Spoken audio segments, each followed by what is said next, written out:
महागणाधिपतये नमः। श्री सरस्वत्यै नमः। श्री गुरुचरणारविन्दाभ्यां नमः।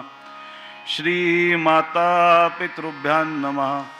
सजयति सिन्दूरवदनो देवो यत्पादपङ्कजस्मरणं वासरमणिरिवतंसां राशिं नाशयति विघ्नानां। या कुन्देन्दुतुषारहारधवला या शुभ्रवस्त्रावृता या वीणावरदण्डमण्डितकरा या श्वेतपद्मासना या ब्रह्माच्युतशङ्करप्रभृतिभिर्देवैः सदा वन्दिता सा मां पातु सरस्वती भगवती निःशेषजाड्यापहा। मूकं करोति वाचालं पङ्गुं लङ्घयते गिरिं यत्कृपातमहं वन्दे परमानन्दमाधवम्। सुखासारिगे पूर्ण वैराग्य जाचे वसिष्ठा परिज्ञान योगेश्वराचे कवी वाल्मिका सारिखा मान्याईसा नमस्कार माझा सद्गुरु रामदासा। गुरुर्ब्रह्मा गुरुर्विष्णू गुरुर्देवो महेश्वरः गुरुसाक्षात् परब्रह्म तस्मै श्री गुरवे नमः। सद्गुरुनाथ महाराज की जय। पुंडलीक वरदे हरिविठ्ठल श्री ज्ञानदेव तुकाराम। राष्ट्रगुरु श्री समर्थ रामदास स्वामी महाराज की जय। जय जय रघुवीर समर्थ मंगलमूर्ती मोरया।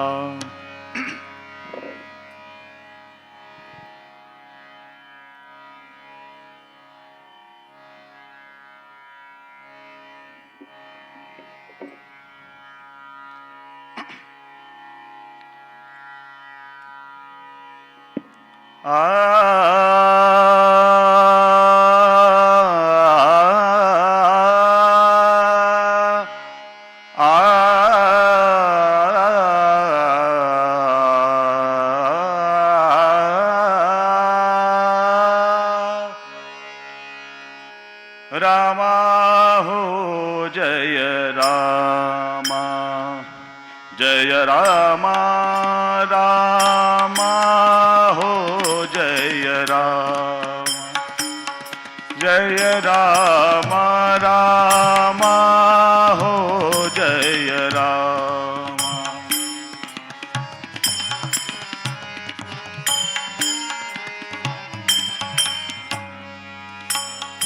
रामा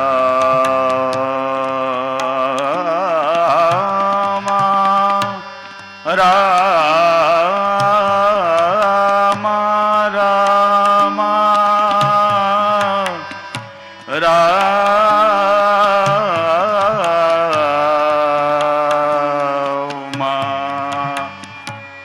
रामा हो जय रामा।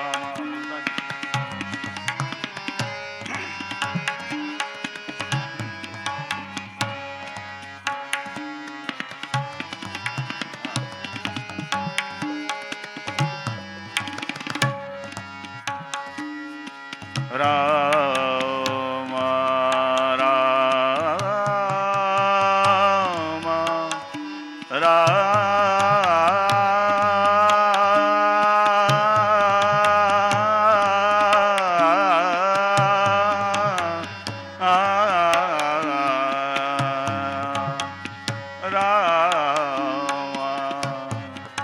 रामा रामा हो जय रामा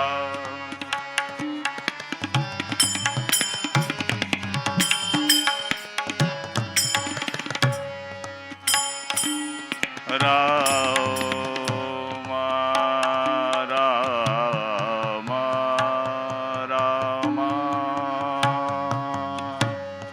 रामा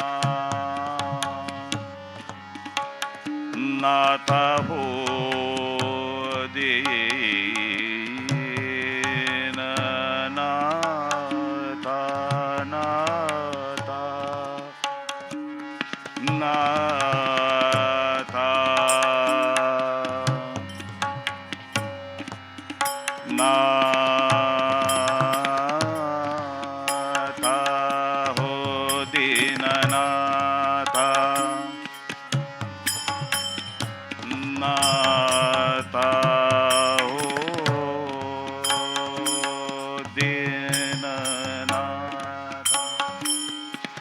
तुझिये चरणी राहो माथा रामा रामा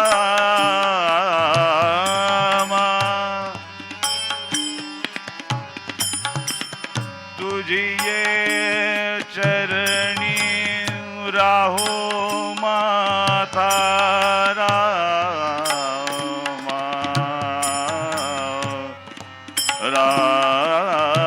रामा रामा हो जय राम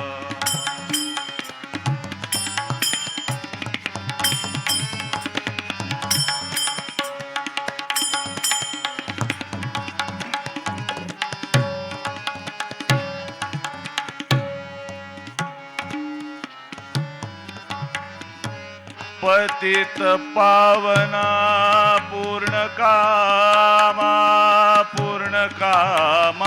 रामा हो जय राम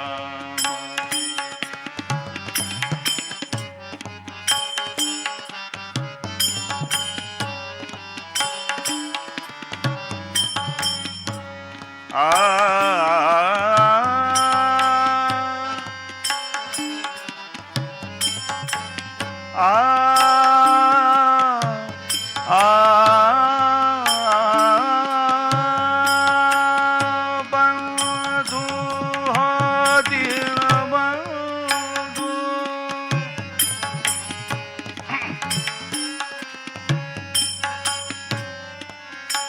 दीनबंधु राम राम राम बंधु हो दीनबंधु राम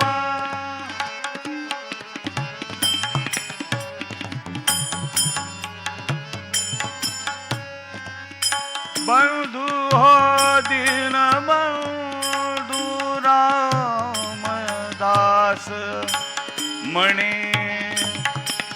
कृपा सिंधु करुणा सिंधु दया सिंधु राम राम हो जय राम जय राम राम हो जय राम हो जय राम हो जय राम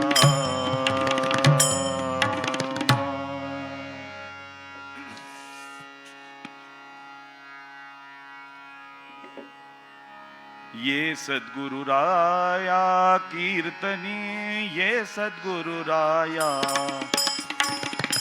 ये सद्गुरु राया कीर्तनी ये सद्गुरु राया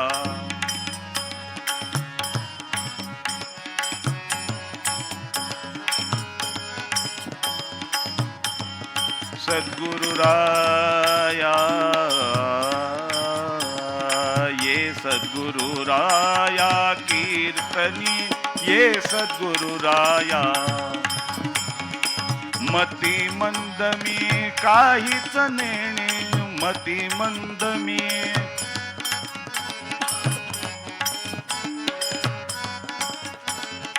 मती मंद मी काहीच नेणे इच्छा तव गुण गाया कीर्तनी इच्छा तव गुण गाया कीर्तनी ये सद्गुरु राया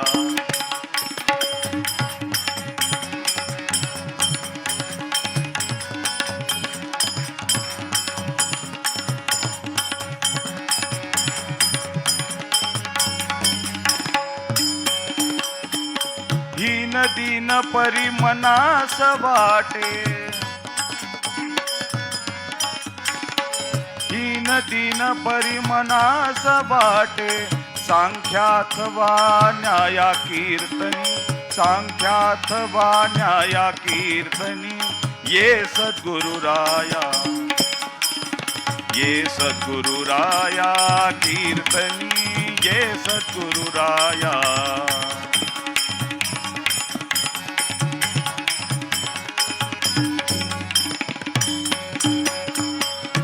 एका विनवी जनार्दनाते, एका विनवी जनार्दनाते, निरंजनीच्या राया कीर्तनी, निरंजनीच्या राया कीर्तनी, ये सद्गुरु राया, ये सद्गुरु राया कीर्तनी, ये सद्गुरु राया, ये सद्गुरु राया, ये सद्गुरु राया। रघुपति राघव राजा राम, पतित पावन सीताराम।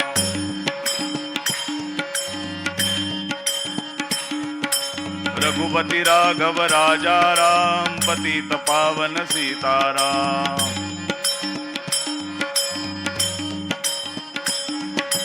रघुपति राघव राजा राम, पतित पावन सीताराम।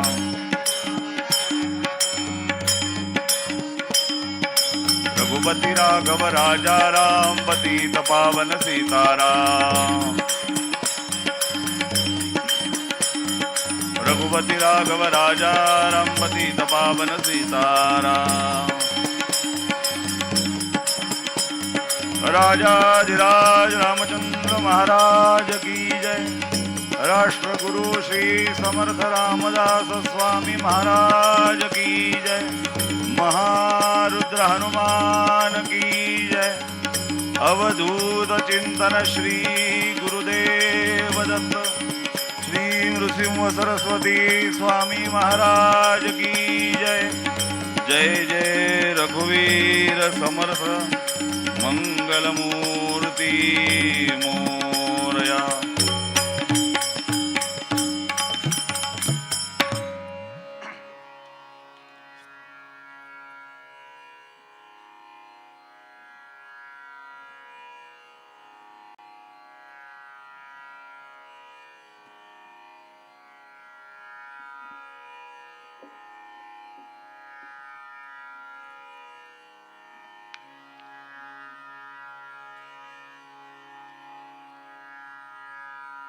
ज्या कारणामुळे आपण सगळे एकत्र आलोय त्याच्यासाठी काही शब्द एकत्र आणण्याचा प्रयत्न करतो।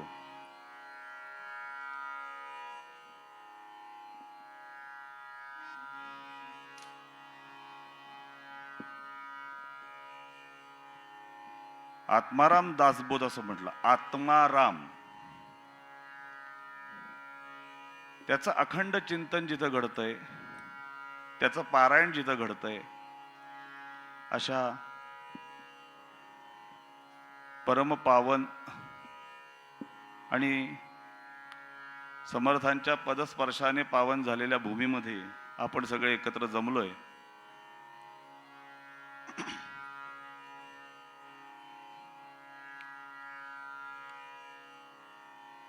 सगळ्यात आधी पेपर सोडवायला घ्यायच्या आधी माझी विद्यार्थी दशा आहे हे मान्य करतो। काही फार मोठा कीर्तनकार नाही, पण गुरु कृपेनं आणि भगवत कृपेनं जे काही कण अभ्यासण्याचा प्रयत्न केलाय ते प्रामाणिकपणे तुमच्या समोर सादर करण्याचा प्रयत्न करतो।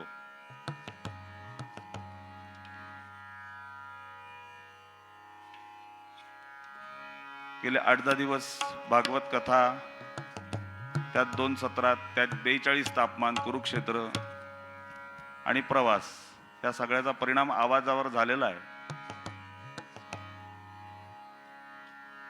त्यामुळे गाणं हा भाग थोडा उद्याच्या कीर्तनावर मी सोडून देतो।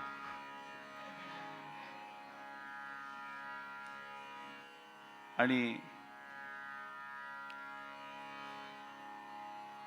समर्थांच्या कृपेनं आणि स्वामींच्या आज्ञेप्रमाणे इथं सेवेची संधी उपलब्ध झाली। माझे दोनही उत्तम साथीदार आणि आपण सर्व समर्थ कृपांकित श्रोते, आपण सगळ्यांनी मिळून आत्तपुष्प समर्थांच्या चरणी अर्पण करायचं। कीर्तनकार लहान असला की त्याने अभंग साधा सरळ घ्यावा, त्या पद्धतीने अभंग साधा सरळ घेण्याचा प्रयत्न करतो।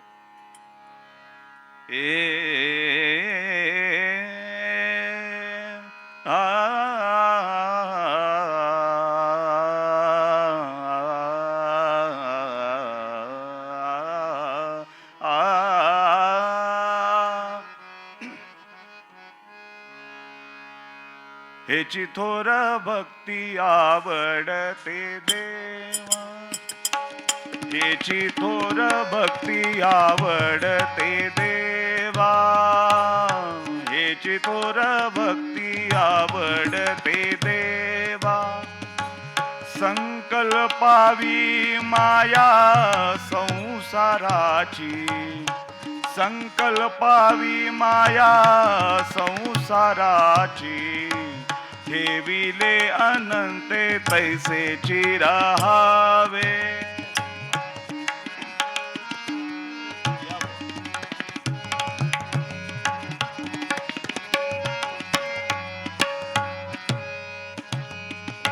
चित्ती असो द्यावे समाधान,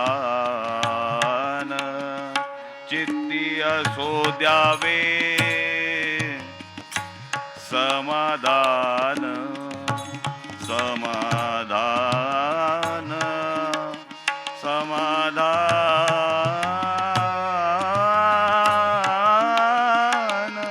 समाधान, समाधान, ठेविले अनंते तैसेची राहावे.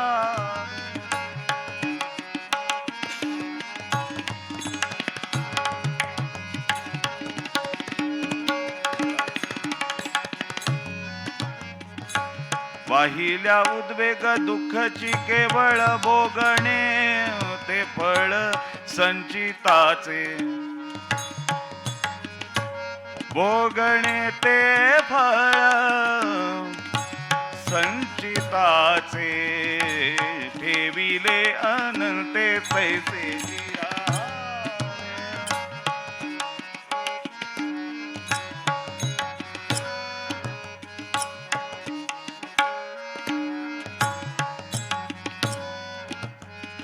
तुका म्हणे घालू तयावरी भार,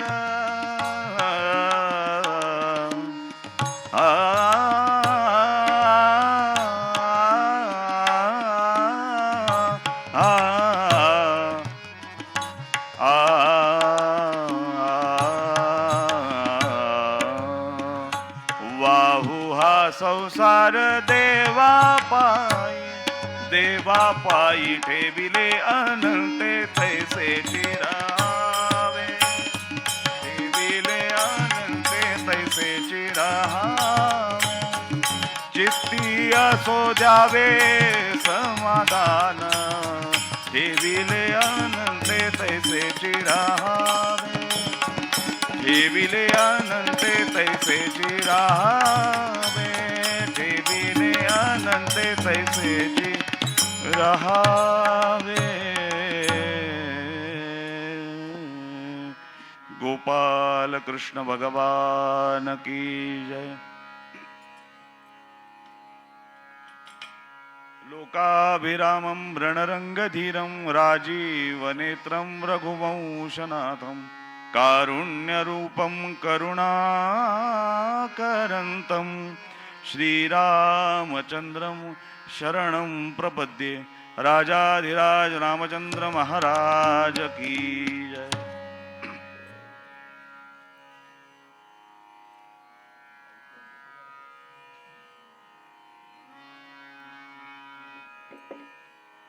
लाईटला पण नवीन माणूस दिसला म्हणून बहुतेक फोटो काढत असावा. हेची थोर भक्ती आवडते देवा, संकल्पावी माया संसाराची.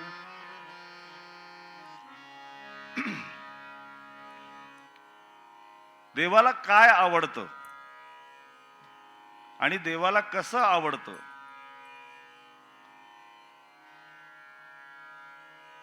याचा विचार तुकोबरायांनी या अभंगामध्ये मांडला. काय आवडतं देवाला किंवा देव काय बघून कृपा करतो. संतांचं सांगणं हे उद्दीपन आहे, ते प्रक्षेपण नाहीये. म्हणजे काय थोडक्यात बघूया. आता पावसाळ्याचे दिवस जवळ आले, तसे पावसाळ्याचे दिवस जवळ आले. आकाशामध्ये वातावरण तयार झालं, काळे ढग विजा चमकायला लागल्या, वारा सुटला. असं वातावरण तयार झालं की मोर नाचायला लागतो, मोर पिसारा फुलून नाचायला लागतो. ते सुंदर नृत्य पाहिलं आणि ते नृत्य बघता बघता देहभान हरपला हो. पण आपण 2026 मध्ये या गोष्टीची चर्चा करतोय, जिथे एका दिवसात 3 ऋतू बघायला मिळतात.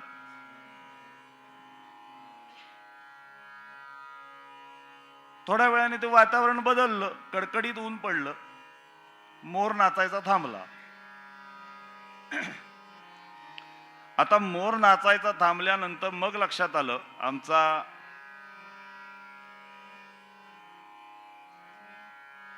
120 megapixel rare camera, 80 megapixel front camera असा जो काही आमचा मोबाईल होता, तो हे सगळं पाहत असताना खिशातच राहिला. मग आता तो मोबाईल खिशातून बाहेर काढला आणि त्या मोराला म्हटलं, मोर वन्स मोर. नाचेल का होतो? एकदा का ते वातावरण बदललं की तो मोर वन्स मोर नाही, डान्स मोर नाही, सांगणारा नो मोर. सत्य आहे. असं किती वेळा म्हणायला लागेल सांगता येत नाही मला.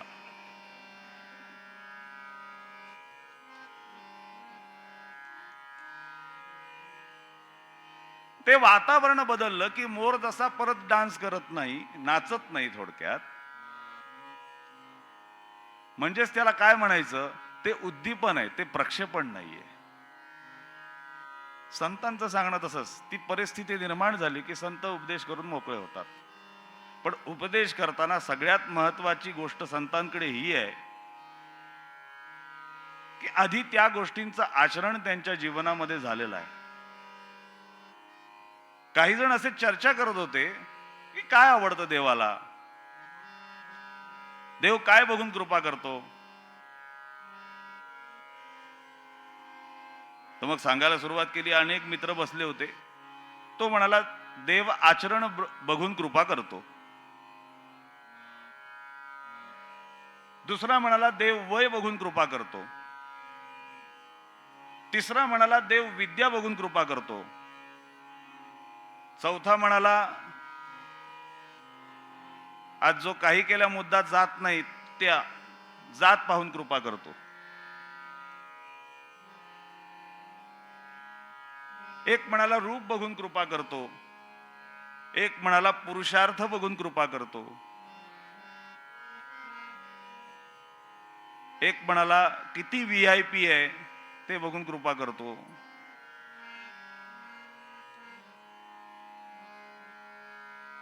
आणि तेवढ्यात तुकोबारायांचं तिथे आगमन झालं. आणि तुकोबारायांना विचारावं, आमचं असं म्हणणं आहे, तुमचं काय म्हणणं आहे. ते म्हणे, तुमचं म्हणणं आहे इथपर्यंत ठीक, पण या सगळ्या गोष्टींपेक्षा सगळ्यात महत्वाची गोष्ट तुम्ही सगळे विसरताय.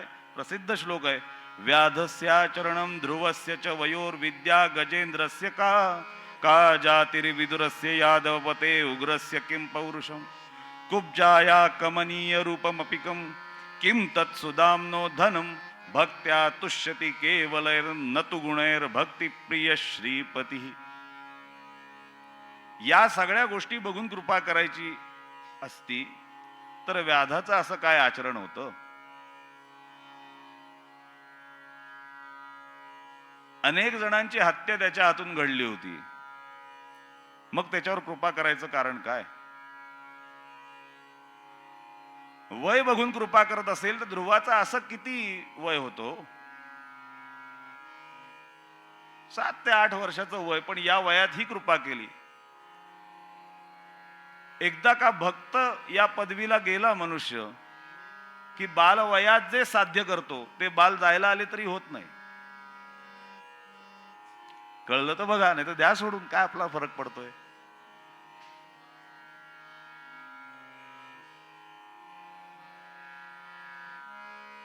अवघ्या 7 ते 8 वर्षात 8 वर्ष वय आणि भगवंताची कृपा संपादन करून घेतली. विद्या बघून जर देव कृपा करत असेल तर गजेंद्राकडे अशी कुठली विद्या होती की त्या विद्येच्या जोरावर त्याला आपल्या लोकाला स्थान प्राप्त करून दिलं.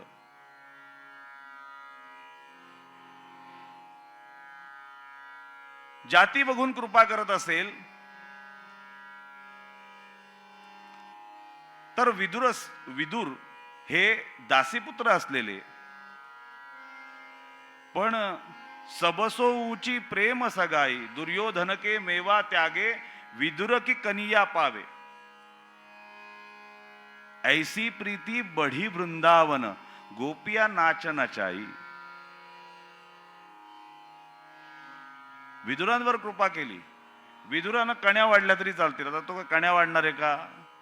महामंत्री असलेले विदुर, पण त्यांनी त्या वाढल्या तरी चालतील, पण दुर्योधनाकडे जाणं नको. पूर्वीच्या लोकांना कळत होतं कुठं खावं आणि कुठं खाऊ नये.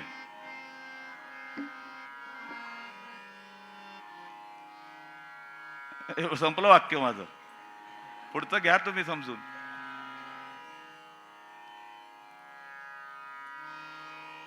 म्हणून त्यांची नीती तिला कृष्ण नीती असं म्हटलंय. राजकारण कसं असावं तर कृष्ण नीतीसारखं असावं. कृष्ण नीतीचं राजकारण म्हणजे काय? सगळ्यांना कृष्णाकडे यावंसं वाटतं, हा मुद्दा महत्वाचा असो.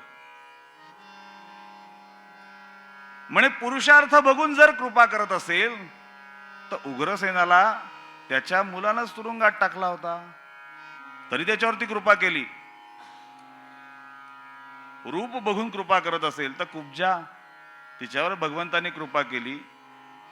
तिला भगवंत सुंदर म्हणाले, कारण ती भगवंतांच्या दृष्टीला सुंदर दिसली.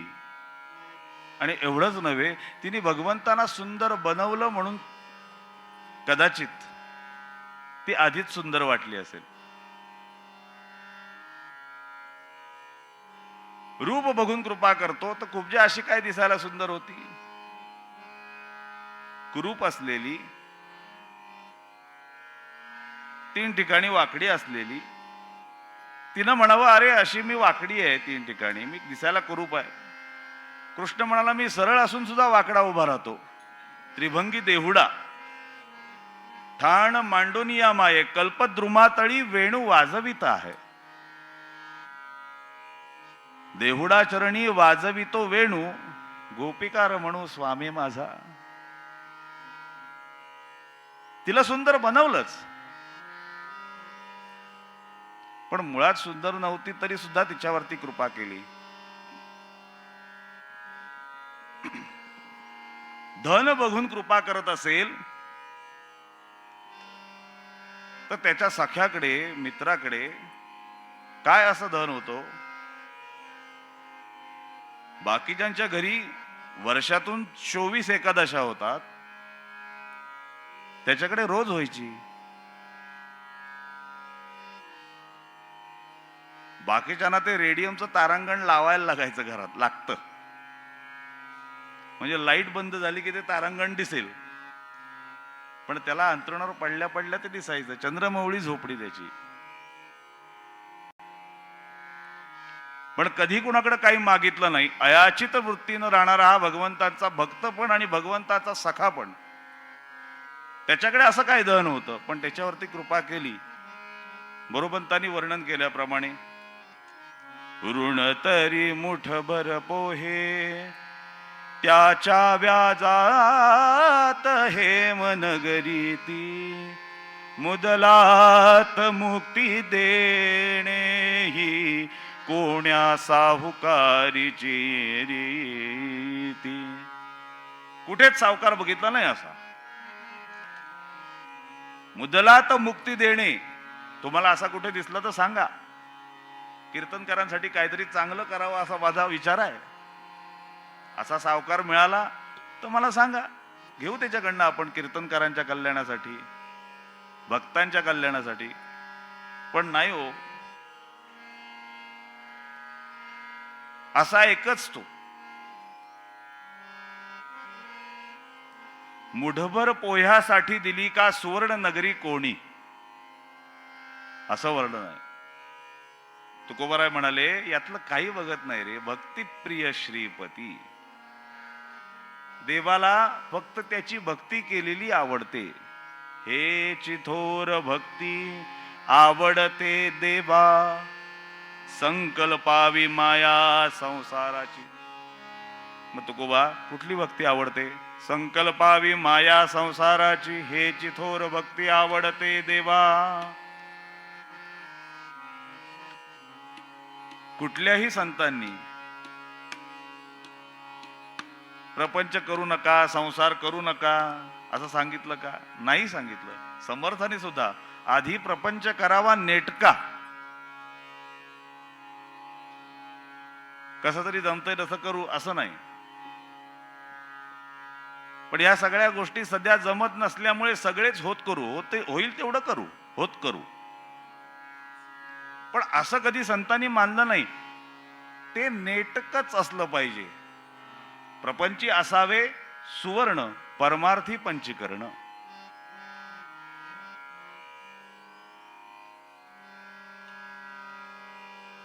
भले किती आळून आळून आम्ही म्हटलो संसार दुःख मुळ, चहूकडे इंगळ विश्रांती नाही कोठे, रात्रंदिवस तळमळ.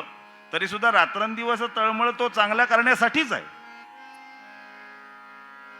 रात्रंदिवस जी तळमळ होते तो संसार चांगला करण्यासाठीच होते, प्रपंच चांगला करण्यासाठीच होते.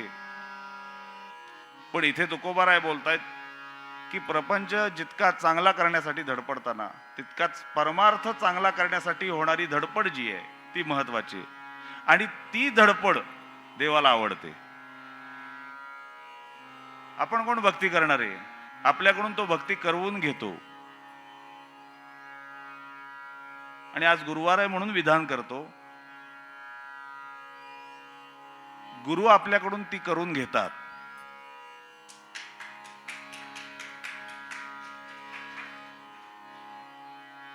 गुरु म्हणजे कोणी विशेष नव्हे, तर आपल्या शिष्याला जवळचा आणि सोपा मार्ग दाखवणारा तो गुरु. जो लघु नाही तो गुरु. आपण भक्ती करतो, मी भक्ती केली, मी कीर्तन केलं, मी कीर्तन श्रवण केलं असं आपण म्हणतो. पण हे सगळं त्याच्या इच्छेशिवाय होतंय का हो? आले देवाजीच्या मनात तेथे कोणाचे चालेना असं म्हटलंय. झाडाचेही पान हाले त्याची सत्ता, राहिली अहंता मग कोठे. तो करवून घेतो. आणि अशी घडणारी जी भक्ती आहे ती जी बाकी कुठल्याही गोष्टीत अडकवून ठेवत नाही, आम्हाला सगळ्यातून सुटायला शिकवते, ती भक्ती देवाला आवडते. तुकोबांनी दरवेळी वारीला जाताना संतोबांना सांगावं, संतोबा चला वारीला चला. संतोबाने नाही हो, शेतीचे कामं उरलेत. आता कुठे येतं तिकडं, आता नाही जमायचं.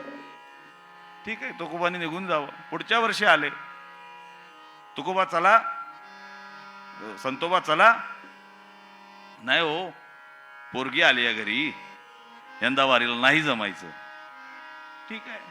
असं करता करता करता अनेक वर्ष उलटली. संतोबा काही यायला तयार नाहीत आणि हे बोलावल्याशिवाय राहीनात. शेवटी एक दिवस केलं काय, अंगणात एक आंब्याचं झाड होतं संतोबांच्या. त्या झाडाच्या फांदीला दोन्ही हाताने धरून ठेवलं आणि जोराजोरानं ओरडायला सुरुवात केली. अरे मला झाडानं पकडलं, मला झाडानं पकडलं, झाडानं पकडलं, मला सोडवा, मी अडकलोय. संतोबा बाहेर आले. म्हणे काय? बघितलं ते झाडाला धरलंय दोन्ही हातानी आणि म्हणतात झाडाने मला धरलंय. अहो तुकोबा, झाडाने तुम्हाला नाही धरलं, तुम्ही झाडाला धरलंय. तुकोबा म्हणाले मग काय करू? सुटण्याकरता काय करू? ते म्हणे सोडा म्हणजे सुटेल. तुकोबारायांनी हात सोडले, खाली आले, म्हणाले हेच तर तुम्हाला गेली 25 वर्ष सांगतोय, सोडा म्हणजे सुटेल. पण तुम्ही सोडायलाच तयार नाही. आणि होतं तेच की सोडायला तयार होत नाही माणूस. मुख्य प्रॉब्लेम कुठला आहे? संसार करतो हा नाही, प्रपंच करतो हा नाही, सोडायला तयार होत नाही, हा प्रॉब्लेम आहे. एक राजा होता, त्यांनी माकडं पाळलं होतं आणि प्रधानजीशी वार्तालाप झाला. राजा म्हणाला, ह्याला जर शिकवलं ना तर हा कसा पक्का तयार होईल. प्रधानजी म्हणाला, याला कितीही शिकवा, याचं डोकं कमीच राहणार. आणि राजापेक्षा थोडी प्रधानजीला अक्कल जास्त असते, साहेबांपेक्षा पीएला जास्त. जय जय रघुवीर समर्थ. आणि त्या माकडाला घेऊन ते आले, शिकवलं, त्याला ट्रेनिंग दिलं. त्यांच्याकडे माकडांचं पण ट्रेनिंग स्कूल होतं, त्याच्यात पाठवलं त्याला. काही जण वेळी जातात ट्रेनिंग स्कूलमध्ये, काही जण वेळेवर जात नाहीत. त्यामुळे सगळ्याच गोष्टी मग उशिरा उशिरा उशिरा उशिरा उशिरा व्हायला लागतात. त्याप्रमाणे त्या माकडाला ट्रेनिंग दिलं आणि मग घेऊन गेले. त्या माकडाला फुटाणे दाखवले आणि ते एका झाडाच्या ढोलीत नेऊन ठेवले. माकड ते बघतोय आणि सोडलं माकडाला. गेलं माकड तिथं आणि त्यांनी त्या ढोलीमध्ये हात घातला, ते फुटाणे हातात घेतले, पण मुठीचा आकार बदलला, हात बाहेर येईना. राजा म्हणाला, आता थोड्या वेळात येईल बघ, त्याला पेढे दाखव म्हणजे येईल बाहेर. प्रधानजी म्हणाला, पेढे काय, त्याला काही दाखवलं तरी यायचं नाही. आणि त्याप्रमाणे पेढे आणले, सातारचे कंदी पेढे, ते त्याला दाखवले.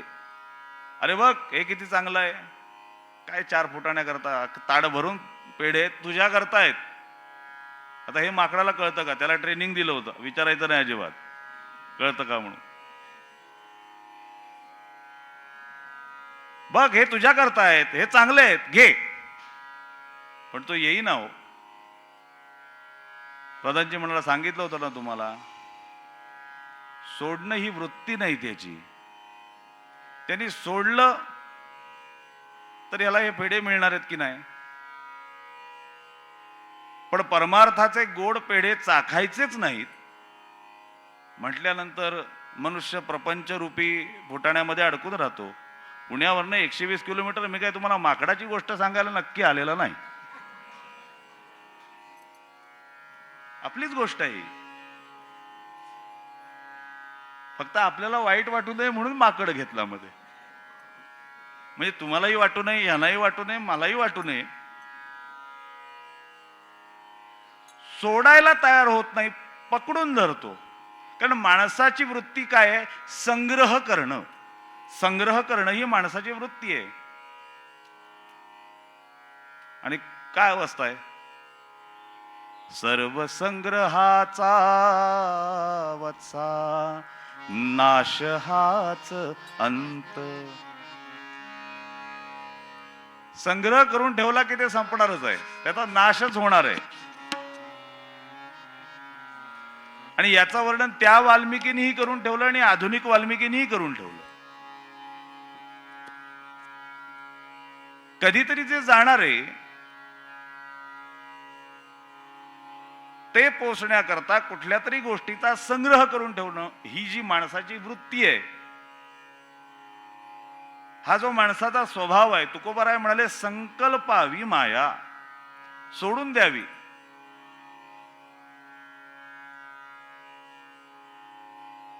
आणि भगवत कृपा कशी आपल्यापर्यंत येईल, भगवंताची कृपा आपल्यावर कशी होईल, याचा विचार जास्तीत जास्त करावा.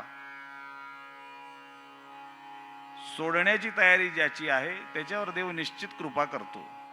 संकल्पावी माया संसाराची. बरं, म्हणे ठीक आहे, संकल्पावी माया संसाराची म्हणजे सोडून द्यायला शिकलं पाहिजे. पण आत्ता आमच्याकडे जी आहे स्थिती, त्या स्थितीमध्ये आम्हाला राहायचंय, मग काय करावं? काही नाही म्हणे, ठेविले अनंते तैसेची राहावे. किती वेळा घाम आला तरी तो पुसावा, अजिबात त्याचं काही वेगळं वाटून घेऊ नये. ठेविले अनंते तैसेची राहावे, समाधान अंतःकरणात असायला हवं ना हो. नाही तर मी टेन्शन घेत राहू, आवाज बसलेला आहे, कसं कीर्तन करावं हा विचार मी जर 2 दिवसापूर्वीच करायला लागलो तर उपयोग काय त्याचा. आणि तो बसायचाच आहे म्हटल्यानंतर तुम्ही त्याला किती गोळ्या घ्या, नाही तर किती काढे घ्या,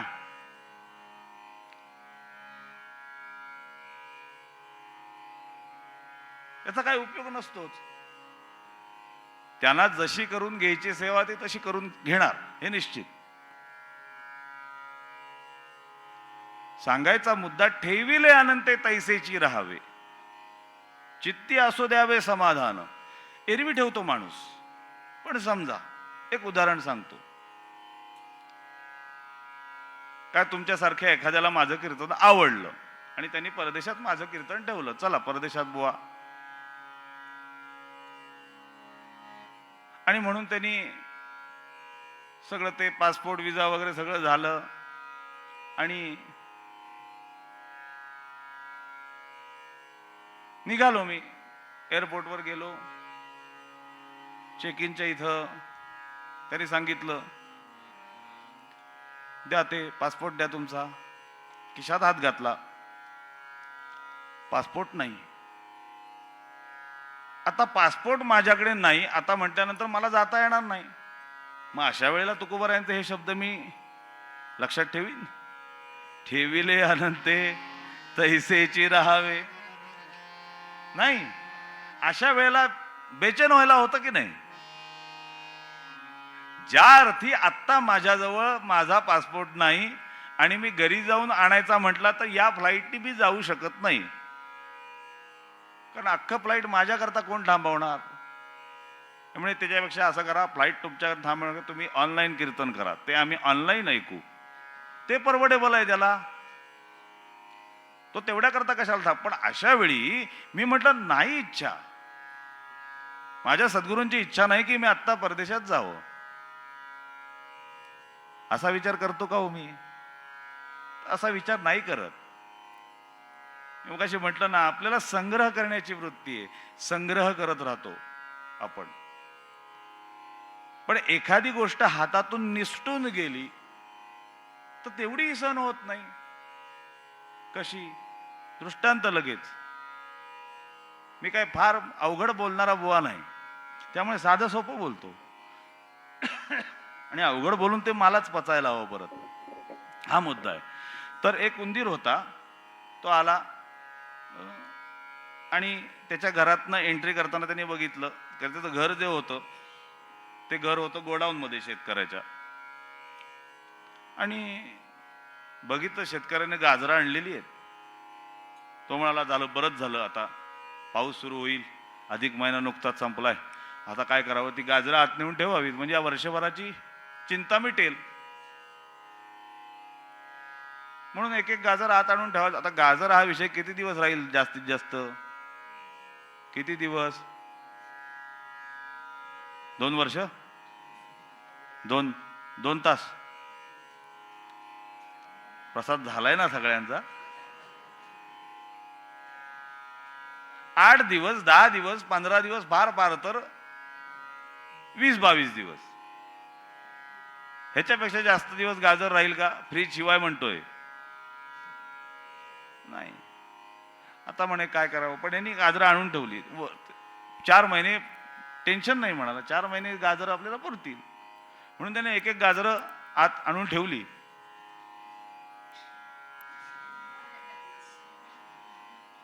आणि लाईट गेला, गाजरं आत आणून ठेवली एक एक, आणि दमला, हो दमला, इतका घामेघूम झाला, घाम पुसला, पण तेवढ्यात लक्ष गेलं अजून एक गाजर राहिलंय. म्हणाला, हे एवढं कशाला ठेवायचं शिल्लक, ते आणायला जाऊ. म्हणून ते आणायला म्हणून बाहेर गेला, गाजर उचललं,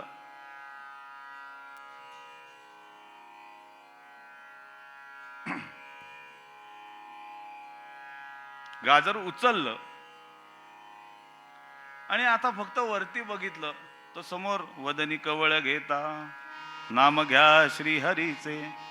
बोका तयारच होता. आता काय वेगळं सांगायला हवं. गाजरा सकट उंदीर पचवला त्यांनी.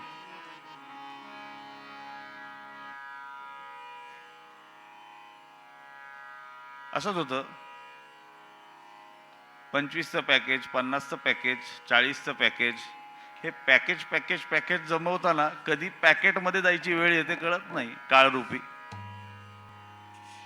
आणि त्या पॅकेटमध्ये कधी निघून जात. आता 8,000 जणांच्या गेल्या ना, 8,000 जणांच्या गेल्या. पॅकेज मध्ये तुम्ही गुंतून राहिला की संपलं. कधीतरी सद्गुरूंना पण सांगावं, आता मिळाले ती टिकू द्या. आणि ही तुमच्या कृपेनंच टिकू शकते याची जाणीव ठेवावी. सांगायचा मुद्दा, संग्रह करत राहणं ही जी माणसाची वृत्ती आहे ती थोडी सोडून आत्ता जी परिस्थिती आले त्या परिस्थितीमध्ये मला राहायची बुद्धी दे, एवढं तरी मागावं. बुद्धी दे रघुनायका.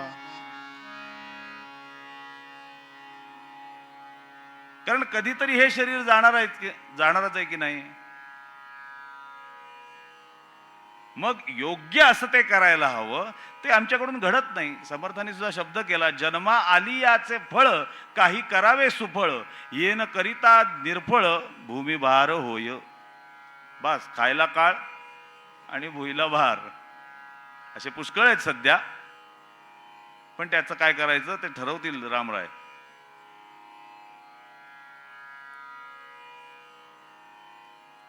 पण भगवंताची कृपा आणि भगवंताची भक्ती ही संपादन करून घेणं आणि समाधानी राहणं, हे तुकोबराय म्हणतात. हे जे असे असतात ना, ठेविले अनंते तैसेची राहावे, चित्ती असो द्यावे समाधान. एकदा का हे समाधान अंतःकरणात आलं की मग कितीही संकट येऊ द्यात, वाहिल्या उद्वेग दुःखची केवळ, भोगणे ते फळ संचिताचे. ही गोष्ट पक्की होऊन जाते. नाहीतर काय होतं, एवढी सगळी भगवंताची भक्ती करत असताना जर काही दुःख भोगावी लागली तर मनुष्य काय म्हणतो, का रे देवा असं केलंस, का रे असा वागलास.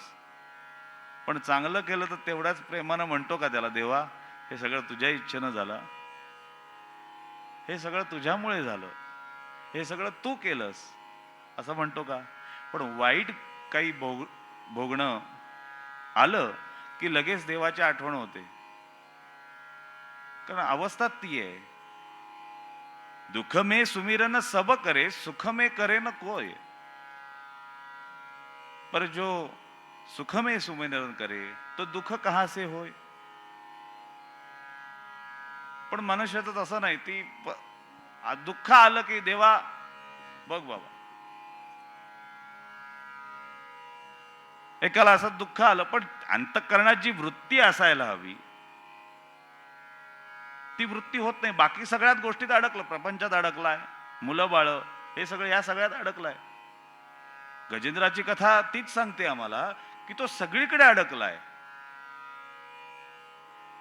त्याला असं वाटलं की नाही मला हे वाचवतील, मला ते वाचवतील, पण नाही हो, कोणी नाही वाचवलं. सोडविना राजा देशीचा चौधरी, कोणी सोडवत नाही, तोच येतो एक आणि तोच वाचवतो. अशी जेव्हा परिस्थिती येते त्यावेळेला भगवंता तू सोडवणार आहेस, तू वाचवणार आहेस. कारण कुठली गोष्ट करत असताना मनुष्याचा स्वभाव हा आहे की मला याच्या बदल्यात काय मिळेल, कशाच्या बदल्यात काय मिळेल हे अंतःकरणात पक्क असलं की मनुष्य तेवढं गोष्ट करतो. आणि ते पक्क नसेल तर मनुष्य गोष्टी करत नाही. तर या सगळ्या गोष्टी जे काही भोगाला येईल, वाहिल्या उद्वेग दुःखाचे केवळ, भोगणे ते फळ संचिताचे. माझंच काहीतरी आहे, तेच मला भोगायला लागतंय. पण भगवंता याच्यापेक्षा जास्त पटीनं ते भोगावं लागलं असतं, जास्त पटीनं दुःख झालं असतं. तू आहेस म्हणून हे सुसह्य तरी होतंय, तू आहेस म्हणून हे सहन तरी होतंय, तू आहेस म्हणून खात्री आहे की यातूनही मी पलीकडे निघून जाईल. हा भाव जर भक्ताचा राहिला आणि अशा पद्धतीनं भक्ताची कार्यक्रमणा चालत राहिली तर तुकोबाराय म्हणतात, हे जी थोर भक्ती आवडते देवा, हीच आवडतं देवाला, आणखीन काय आवडतं. आणि शेवटच्या चरणामध्ये तुकोबाराय म्हणतात, तुका म्हणे घालू तयावरी भार. एवढी चांगली भक्ती केली, ही सगळी मी केली, हे करते पण त्याला देऊन टाका, हे सगळ्यात महत्वाचं. कारण मी माझं, हा जो मी पण आहे, हा आमच्या नाशाला कारणीभूत ठरत असतो. त्यामुळे मी केलं ही भावना थोडी बाजूला ठेवावी. कारण प्रत्येक ठिकाणी ते लागतंच ना माणसाला. एका ठिकाणी असंच कीर्तन चालू होतं, पंखे चालू होते मस्तपैकी, उन्हाळ्याचे दिवस, छान कीर्तनात रंग चढला होता. अचानक एक माणूस आला, त्यांनी सगळे पंखे बंद केले. लोकांनी बघितलं चांगलं कीर्तन चाललंय, झोप ही चांगली लागत होती, फॅन कोणी बंद केले. नंतर त्याला विचारलं, काय रे बाबा फॅन कशाला बंद केले, चांगला कीर्तनात झोप लागली होती, जांभयात देत होतो मी, आणि फॅन लागल्यावर झोप यायला लागली, आणि तू कशाला हे सगळं करत, बंद का केलंस. तो म्हणाला, हे पंखे मी दिलेत. इथलं नाही सांगत, तिथलं सांगतोय. हे पंखे मी दिलेत. म्हटलं त्याचं काय, माझं नाव लिहिलंय मध्ये पंख्यावर, पंखे चालू राहिले तर माझं नाव दिसणार कसं, म्हणून पंखे बंद केल्याशिवाय माझं नाव दिसणार नाही, म्हणून पहिले पंखे बंद केले. याच्यासाठी सगळं चाललंय माणसाचं. पण तुकोबाराय म्हणेल, नाही रे बाबानो, तो भार सगळ्यांना तो देवावर घाला. कशाचा, कार्य तुम्ही करा, पण हे तू केलंस. क्षेम मी देईन पांडुरंगी, माऊली ज्याप्रमाणे म्हणतात त्याप्रमाणे हे तू करतोस देवा, हे तुझ्यामुळे होतं. हा एकदा भार त्याच्यावरती घातला की मग पुढे चिंता कुठल्याच गोष्टीची करायचं कारण नाही. तुका म्हणे घालू तयावरी भार, वाहू हा संसार देवा पायी. एवढा साधा सोपा सरळ अभंग आहे, असं कीर्तनकाराला वाटतं. हा मोठा विनोद आहे, फार मोठा गहन अर्थ आहे. पण माझ्या अल्पबुद्धीप्रमाणे, अल्पमतीप्रमाणे मला त्याच्यामध्ये ज्या गोष्टी दिसल्या त्या तुमच्यासमोर मांडण्याचा प्रयत्न केला. अधिक खोलात शिरत बसलो तर फार वेळ जाईल. आपल्याला वेळेत सुरू व्हायला जरी माझ्याकडून 5-10 मिनिटं उशीर झालेला असला तरी सुद्धा वेळेतच कीर्तन संपवायचं आहे. त्यामुळे तुकोबारायांचा हा आशय मनात राहावा आणि तो मनात पक्का ठसावा, याच्याकरता उत्तम असं चरित्र उत्तरंगामध्ये बघायचं. आरंभीला बोलायला घेतलेल्या अभंगामध्ये तुकोबाराय आपल्याला देवाला काय आवडतं आणि ते कसं आवडतं याचं उपदेश करतात.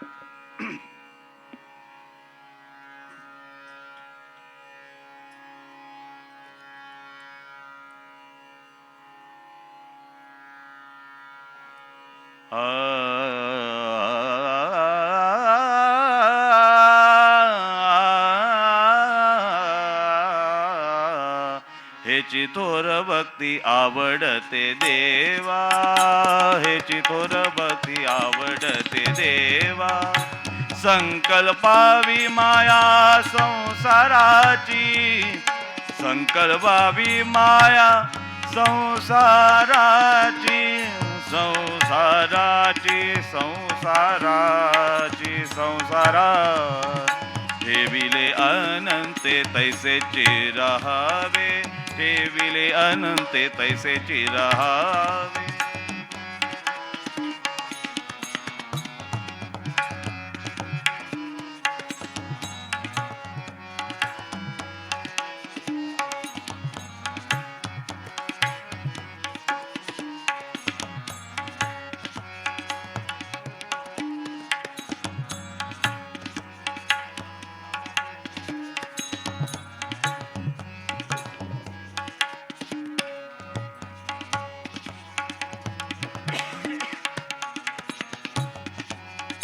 चित्ती असो द्यावे समाधान, चित्ती असो द्यावे समाधान, समाधान समाधान, ठेविले अनंते तैसेची रहावे.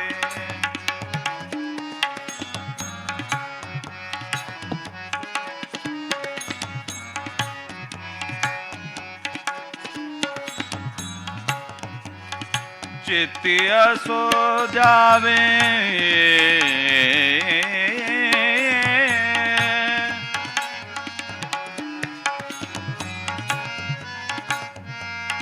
असो द्यावे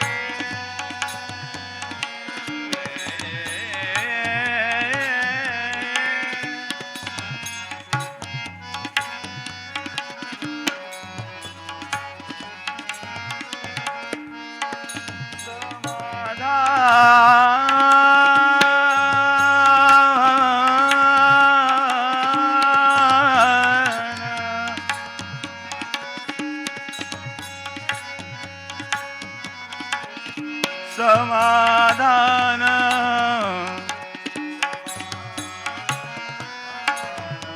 समाधान समाधान, ठेविले अनंते तैसेची रहावे, ठेविले अनंते तैसेची रहावे, ठेविले अनंते तैसेची रहावे. पंढरीनाथ भगवान की जय.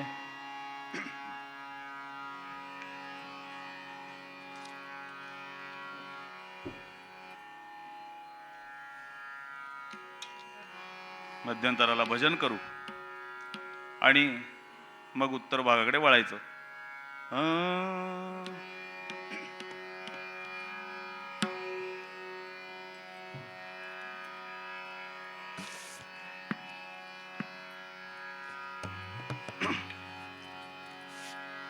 रघुपती राघव राजा राम, पतित पावन सीताराम,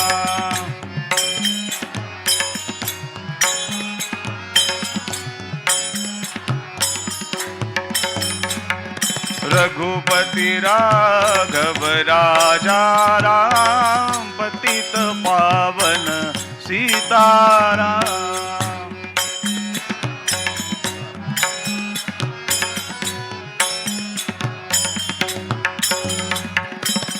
रघुपती राघव राजा राम, पतित पावन सीताराम,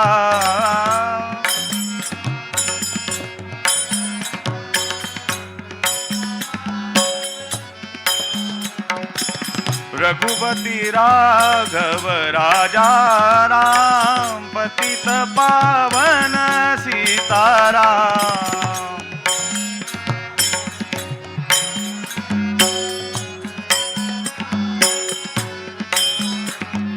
रघुपती राघव राजा राम, पतित पावन सीताराम,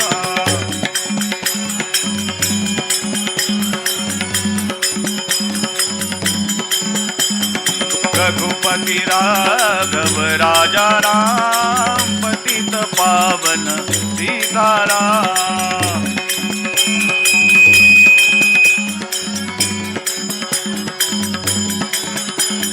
रघुपती राघव राजा राम, पतित पावन सीताराम, रघुपती राघव राजा राम, पतित पावन सीताराम, राजाधिराज रामचंद्र महाराज की जय.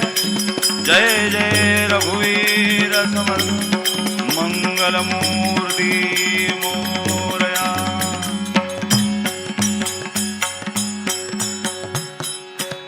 एक श्लोक फक्त सांगतो, माझ्या पाठोपाठ म्हणा.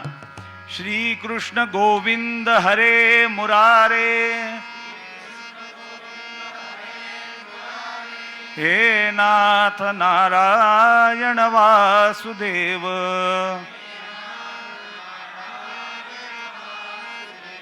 प्रद्युम्न दामोदर विश्वनाथ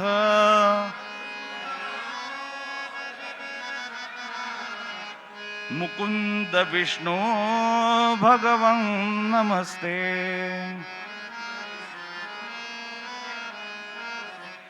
गोपाल कृष्ण भगवान की जय।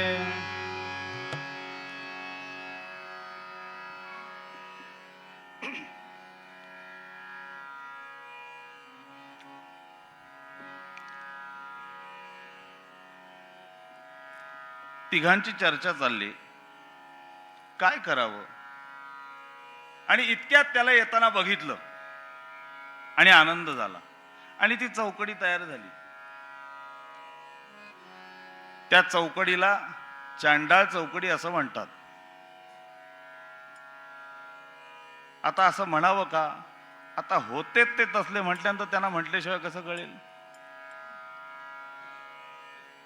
कर्ण शकुनी दुशासन आणि चवथा दुर्योधन म्हणती कवण्यामिषे करोन पंडुनंदन जिंकावे।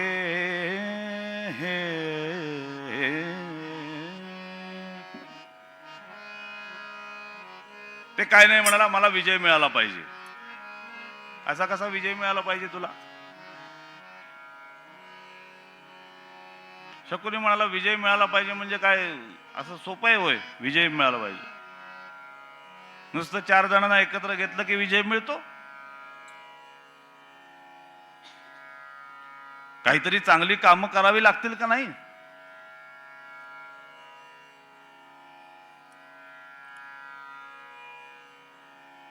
मग म्हणे काय करावं? काही नाही म्हणे, विजय मिळण्याकरता सगळ्यात महत्वाचं असं आहे की सेनापती तुमचा असला पाहिजे। मग सेनापती आहेत की आपला? नाही म्हणे आहे, पण तो आपल्या बाजून काम करत नाही। म्हणजे तुम्हाला काय नक्की म्हणायचंय? आपला जो सेनापती केलाय तो सेनापती पक्षपाती आहे। म्हणजे काय म्हणायचंय? नाही नाही, म्हणजे मला असं म्हणायचंय हे सगळे तो तिकडे घेऊन जाणार आहे असं शकुनी मामा सांगतायत दुर्योधनाला। दुर्योधन म्हणाला म्हणजे तो पांडवांना मारत नाही। मग म्हणे काय केलं पाहिजे? सेनापती बदलला पाहिजे। अहो पण त्यांना बाजूला करून सेनापती कोणाला करायचं? म्हणे हा काय, ह्याला कशाला शोला बसवलाय? ह्याला नव्हे, हा कर्ण आहे ना, हा कर्ण तुझा प्रिय सखा, हा तुझा सखा आहे ना कर्ण। गेले अनेक दिवस युद्ध चाले, असा हात घेऊन बघतोय युद्ध का? तो म्हणे तो म्हातारा आहे तोपर्यंत मी काही युद्धात येणार नाही। तो म्हातारा बाजूला झाला की सेनापती कोणी का असे ना, 4थी 5वीतला पोरगा असेल तरी मी लढेन म्हणाला, पण म्हातारा असेपर्यंत लढणार नाही। बघितलंस ना, कृष्ण सुद्धा जाऊन भेटला त्याला युद्ध सुरू व्हायच्या आधी। हो, कृष्णाने गंमत केली होती अशी कर्णाची। आता युद्ध सुरू होणार तेवढ्यात तो म्हणाला सगळ्यांना भेटून येतो। अर्जुन पण उतरला खाली रथात, तोही सगळ्यांना भेटायला गेला। आता म्हणे हा भेटायला गेला, मी करू काय रथात बसून? कृष्ण म्हणाला। कृष्णाने ते लगाम बांधून ठेवले, दोऱ्या बांधून ठेवल्या आणि उतरला आणि सहज चालत चालत चालत कृष्ण युद्धभूमी बघत बघत, कर्ण एका झाडाखाली उभा होता। काय करणार? युद्ध सुरू होणार आहे। कर्ण म्हणाला हो, तू तयार दिसत नाहीत, तू काय सुट्टीवर आहेस की काय पहिल्याच दिवशी युद्धाच्या? तो म्हणाला भीष्म असेपर्यंत मी लढणार नाही। असं भीष्म असेपर्यंत तू लढणार नाहीस? हो म्हणे। नक्की काय म्हणायचंय म्हणाला? कृष्ण म्हणाला नक्की काय तो म्हणाला भीष्म असेपर्यंत मी कौरवांच्या बाजून लढणार नाही। कृष्ण म्हणाला मी तुला ऑफर देतो, भीष्म असेपर्यंत तू पांडवांच्या बाजून लढ, उद्या भीष्म मेले मग कौरवांच्या बाजून जा। अरे म्हणे कृष्णा काय बोलतोयस तू? काय नाही म्हणाला, वेळ जायला काही साधन नव्हतं म्हणून थोडा गप्पा मारायला तुझ्याशी आलो।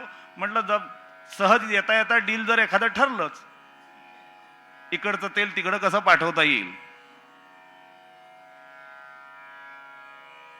तर म्हणून तुझी अगदी मेलडी भेट घ्यायला आलो म्हणाला. जय जय रघुवीर समर्थ. कृष्ण हे पात्रच असं आहे. तो आयुष्यभर शिकवत राहिला की आनंदी कसं राहावं, आनंदात असावे.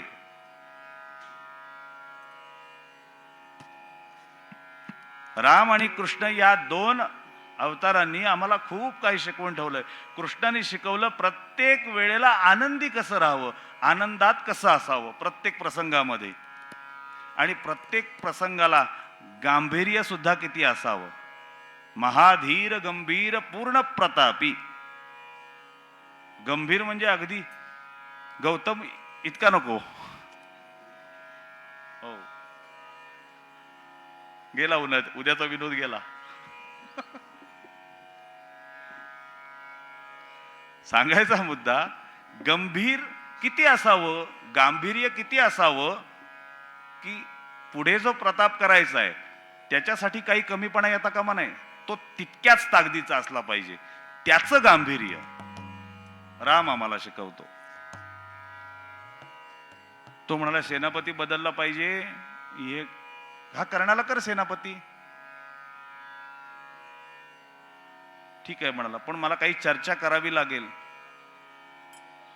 आलोच म्हणा, भेट घेऊन येतो. आणि इकडे भीष्म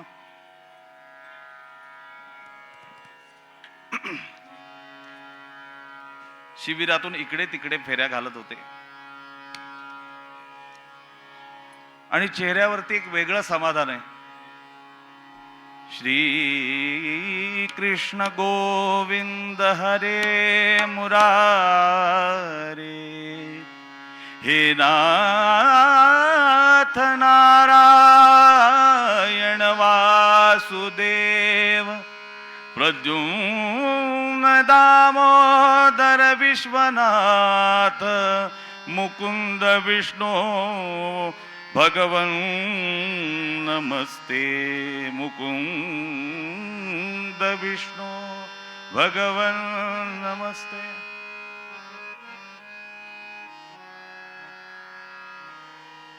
पांडवांचं कल्याण कोण साधतोय? तो श्याम साधतोय. श्याम कल्याण साधतोय पांडवांचं.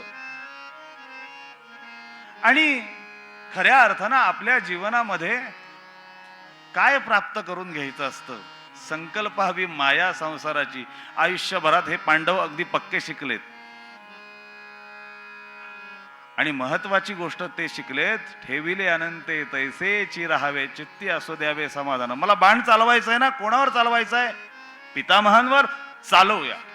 म्हणून अर्जुन बाण चालवून मोकळा होतो. काय पराक्रम केलाय आज माझ्या बाळानं. अंगावर ठाई ठाई जखमा आहेत, पण चेहऱ्यावरती एक विलक्षण समाधान या दिव्य विभूतीच्या. का? आज माझ्या नातवानं काय पराक्रम केलाय. नातवानं चांगल्या गोष्टी कराव्यात आणि ते समाधान आजोबांच्या चेहऱ्यावरती दिसावं. नातू पराक्रम करतो, पण आजोबांचा चेहराच समाधान दाखवण्यासारखा नाही. त्याला काय करता? जय जय रघुवीर समर्थ.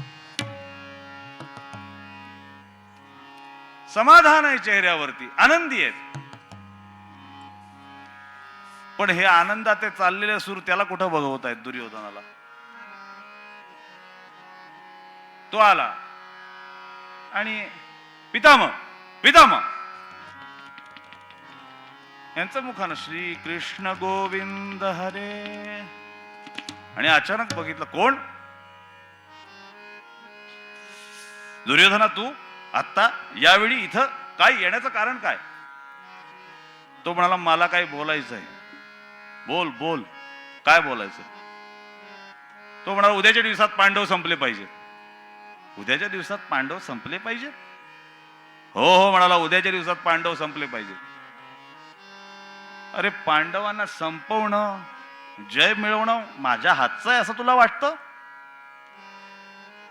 एवढं सहज आहे? अरे, विजय मिळण्याकरता ज्या गोष्टी लागतात त्या सगळ्या गोष्टींची पूर्तता तुमच्याकडून झाली का? आणि मुळात महत्वाची गोष्ट असावी लागते, त्या गोष्टी आहेत तुमच्याजवळ? ते काही नाही पितामह. तुम्ही सेनापती आहात आमचे, पण रक्षण करता आहात पांडवांचं. तुम्ही पक्षपात करता आहात. पक्षपात हा शब्द ऐकला आणि मात्र संताप अनावर झाला. मी पक्षपात करतोय? मी तुमचा पक्षपात करतोय? अरे या वयात सुद्धा युद्धाला सेनापती म्हणून तुमच्या बाजूने उभा राहिलो आणि युद्ध जिंकण्याकरता, विजय मिळवण्याकरता जी सत्याची बाजू लागते, काय आहे तुमच्या जवळ?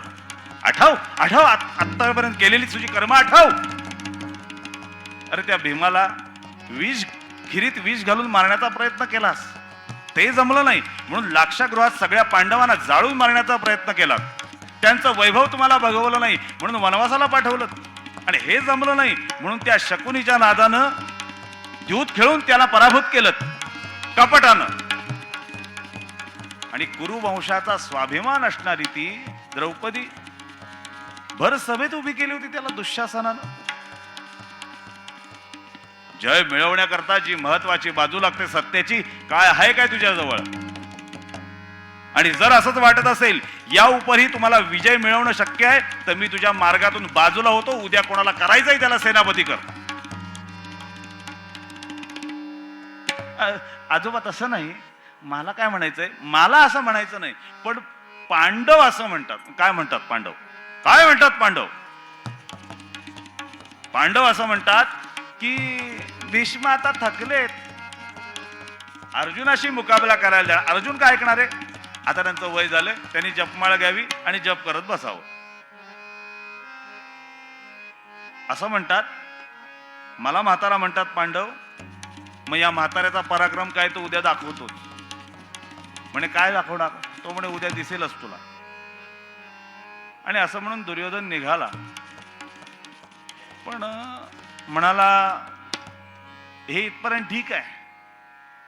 आणि दरवाजातून त्या शामियान्यातून बाहेर पडता पडता जो मिट्ट अंधार दिसला, काळा कुट्ट, आणि लक्षात आलं म्हणे याच रंगाचा तो आहे. तो जर इथं आला, तो जर इथं आला वेषांतर करून, आणि त्यांनी जर ह्यांना आपल्याकडे वळवून घेतलं तर काय करायचं? म्हणून परत एकदा म्हणाला जरा पक्क करावं म्हणून परत गेला. मी काय म्हणतो पिता, आता काय म्हणाले? आता काय अजून नाही. मी काय म्हणतो, जर उद्याला पांडव संपले नाहीत तर, पांडव संपले नाहीत तर म्हणजे हे पक्क करण्याकरता आलायस? मग लक्षात ठेव, मी गंगापुत्र भीष्म, मी गंगापुत्र भीष्म, मी शंतनू राजाचा पराक्रमी पुत्र भीष्म, मी भगवान परशुरामांचा शिष्य असणारा भीष्म, या हस्तिनापुराचा सेवक असलेला भीष्म, मी प्रतिज्ञा करतो उद्या सूर्यास्तापर्यंत निष्पांडवी पृथ्वी करीन. आणि हे जर न जमेल तर मी तुमच्या मार्गातून बाजूला झालेला असेल. तुम्हाला कोणाला करायचंय त्याला सेनापती करा. बस जमलं आणि तो निघाला.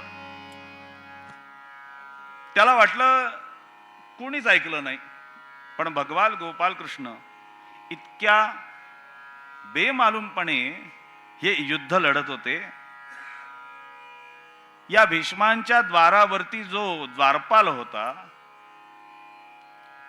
जो सेवक होता, तो कृष्णांचा होता.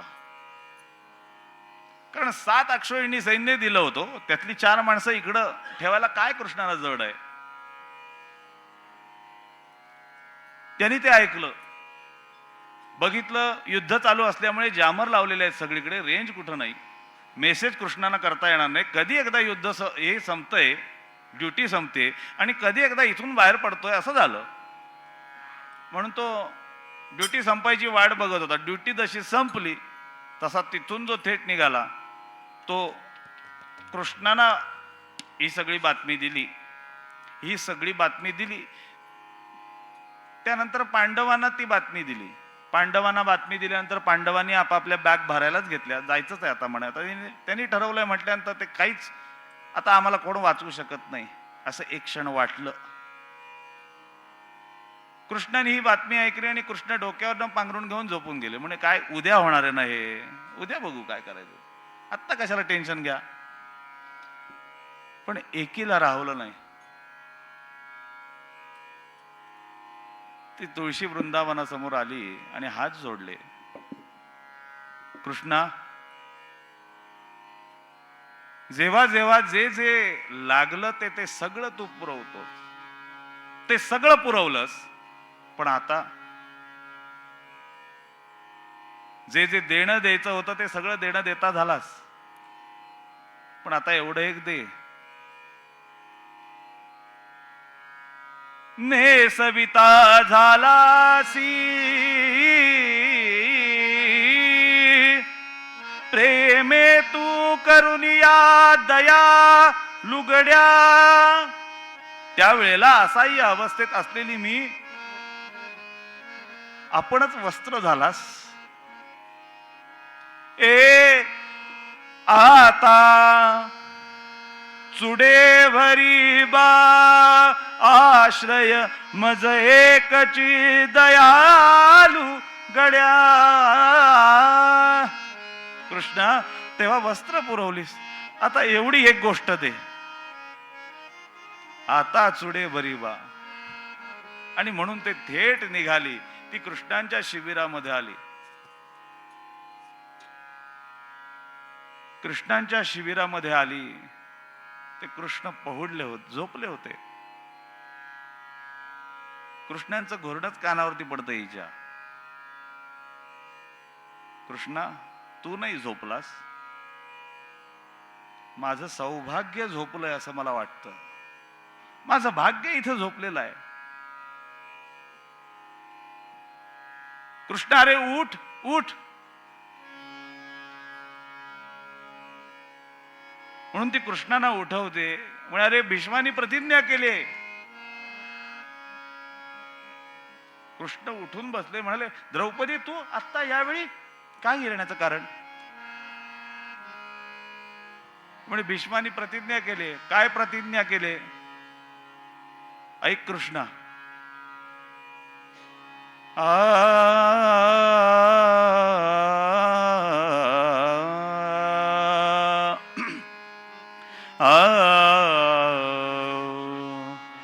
भीष्मरे वदले अशी वाणी उदयिक निष्पांडवे धरणी.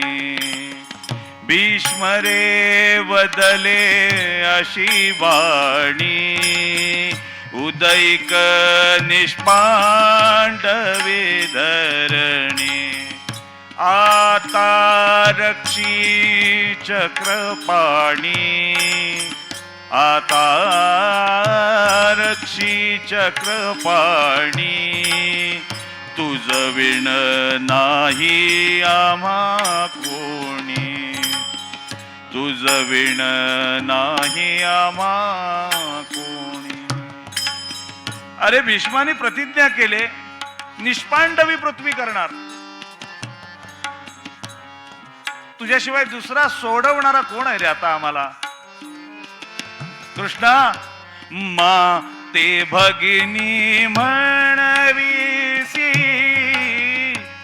मा ते भगिनी म्हणवीसी.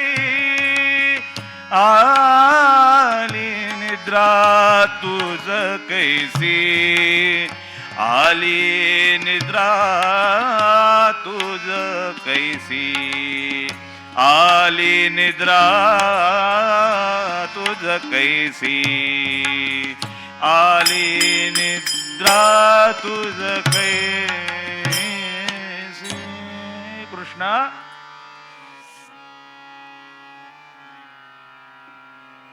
आता निष्पांडवी पृथ्वी करणार असं त्यांनी म्हटलंय. कृष्ण म्हणाले, असं भीष्मानी ठरवलंय, अशी त्यांनी प्रतिज्ञा केले. हो, बघ म्हणे, तसंच होणार. काही करू शकत नाही. अगं, गुरु परशुरामांचं ज्यांच्या समोर काही चाललं नाही, त्यांच्या समोर माझं काय चालणार? पण कृष्णा,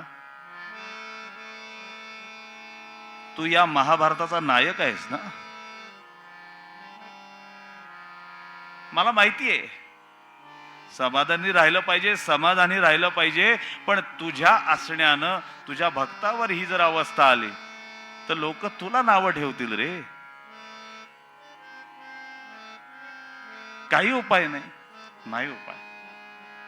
मग ठीक आहे म्हणाले, माझा मीच उपाय करून घेते. काय उपाय करून घेते? आता असंही निष्पांडवी पृथ्वी होणारच आहे, तर माझा देह ज्या अग्नीतून निर्माण झाला, हा माझा देह त्या अग्नीला समर्पित करून टाकते. आत्महत्या करते म्हणाली. आणि असं म्हणून निघणार इतक्यात कृष्ण म्हणाले, थांब द्रौपदी. त्रिभुवनाचा नायक असणारा जगतचालक परमात्मा केवळ अधर्माचा नाश करण्यासाठी हे युद्ध मांडलं होतं. पण आपली बहीण, आपली सखी येते, मी आता असं म्हणते, भगवंत नाही राहलो. अखंड अश्रुधारा वाहत आहेत. द्रौपदी एक उपाय सुचायला लागलाय, तेवढा एक उपाय करू. काय उपाय? ते म्हणाले, ही प्रतिज्ञा केली, त्याची भेट घेऊ आपण. अरे कृष्णा, कसं शक्य आहे? शत्रू पक्षाचा सेनापती, केवढा पहारा असणार, कसं जाता येणार? ते म्हणे, काळजी करू नकोस, मी नेतो ना तुला. मग तर आणखीन प्रॉब्लेम. अरे तुला सगळे ओळखतात, तुला ओळखत नाही कोण? कृष्ण म्हणतात, मला सगळे ओळखतात, पण मला सगळे ओळखून नाहीयेत, एवढं लक्षात ठेव. त्यामुळे मी तुला घेऊन जातो. आणि बघ, हा वेश मी ठेवणार नाहीये, मी वेश वेगळा करणार आहे. कसा वेश करणार? मी जोडी राख्याचा वेश करणार आहे. असं म्हणून गोपाळकृष्णांना बहुतेक त्यांच्या वृंदावनातल्या रूपाची आठवण झाली. गायी चरायला घेऊन जायचं, ती एक काठी घेतली, खांद्यावरती घोंगडी टाकली, एक छोटस मुंडास बांधलंय भगवंतानी, आणि फक्त भगवंतांची तेजस्वी नजर दिसते, बाकी तोंड झाकून घेतलंय. आणि भगवंत निघाले. पण त्या रणांगणातून जाताना रथाची तुटलेली चाकं, खिळे, बाणांची तुटलेली टोकं, ही सगळी तिथे होती.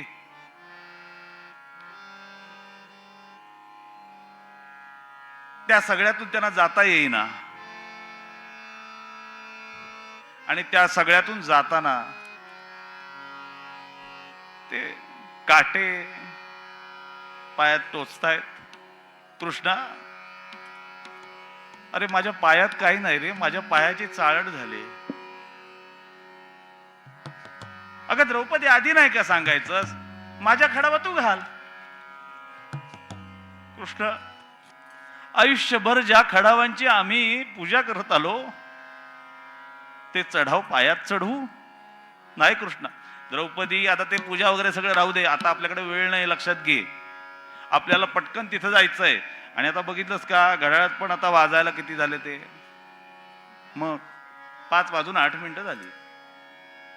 लवकर चल, लवकर चल, आता सकाळ कधी होईल आणि मग गडबड होईल सगळी. आणि म्हणून नकळत पांडवांना घेऊन कृष्ण श्रीकृष्ण शीघ्र निघे. ती सांगते, कृष्णा मला चालता येत नाही रे. दे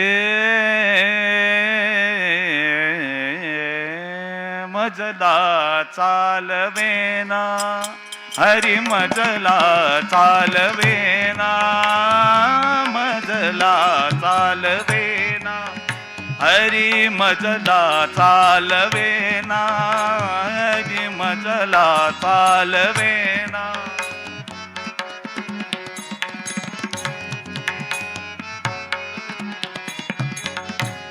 मजला चालवेना, चालवेना, चालवेना, चालवेना, चालवेना, मजला चालवेना.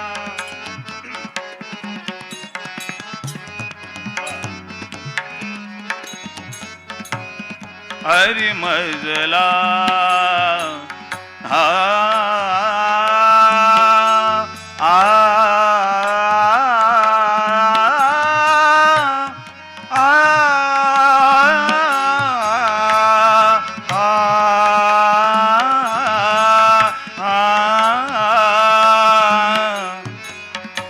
चालवेना चालवेना चालवेना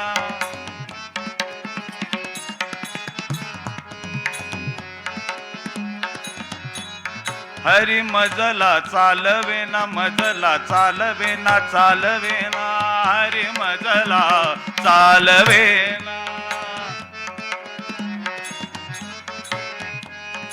पायीकडे रुतती चहूकडे दिसती दुःख सहवेना चालवेना मजला चालवेना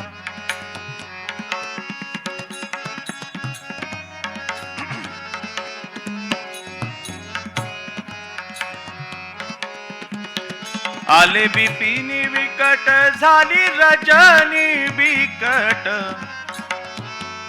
बिपिनी विकट आले बिपिनी विकट झाली रजनी विकट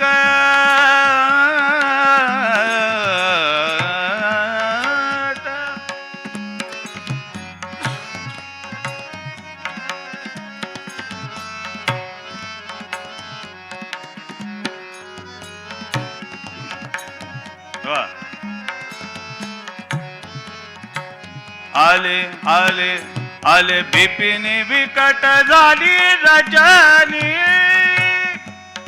आ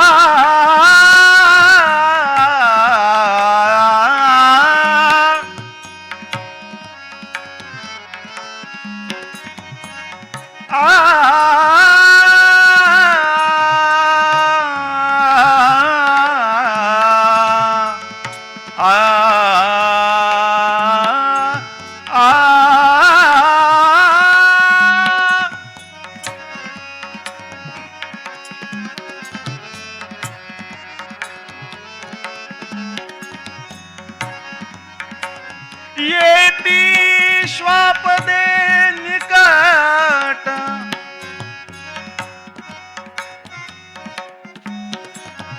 येती श्वापदे निकट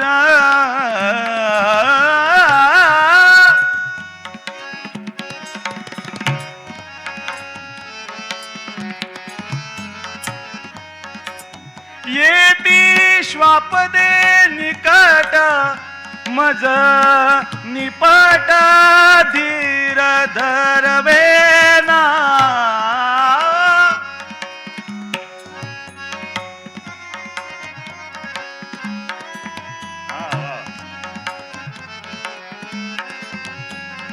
मज निपट धीर धरवेना धरवेना धरवेना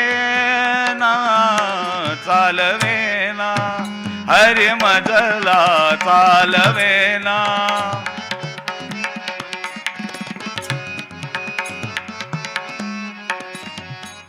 हरी मजला चालवेना मजला चालवेना चालवेना हरी मजला चालवेना चालवेना चालवेना ते चढाव पायात चढवले आणि कृष्ण निघाले आणि येऊन पोचले शिबिरासमोर. त्या शिबिरासमोर जो पहारेकरी होता तो जातिवंत होता. जातिवंत म्हणजे काय? उभ्या उभ्या झोपायचा.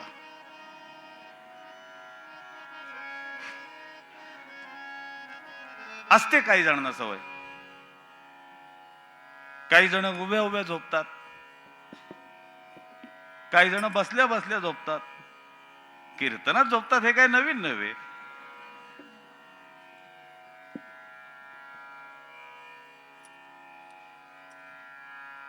काही जण राष्ट्रगीत चालू असताना सुद्धा झोपतात,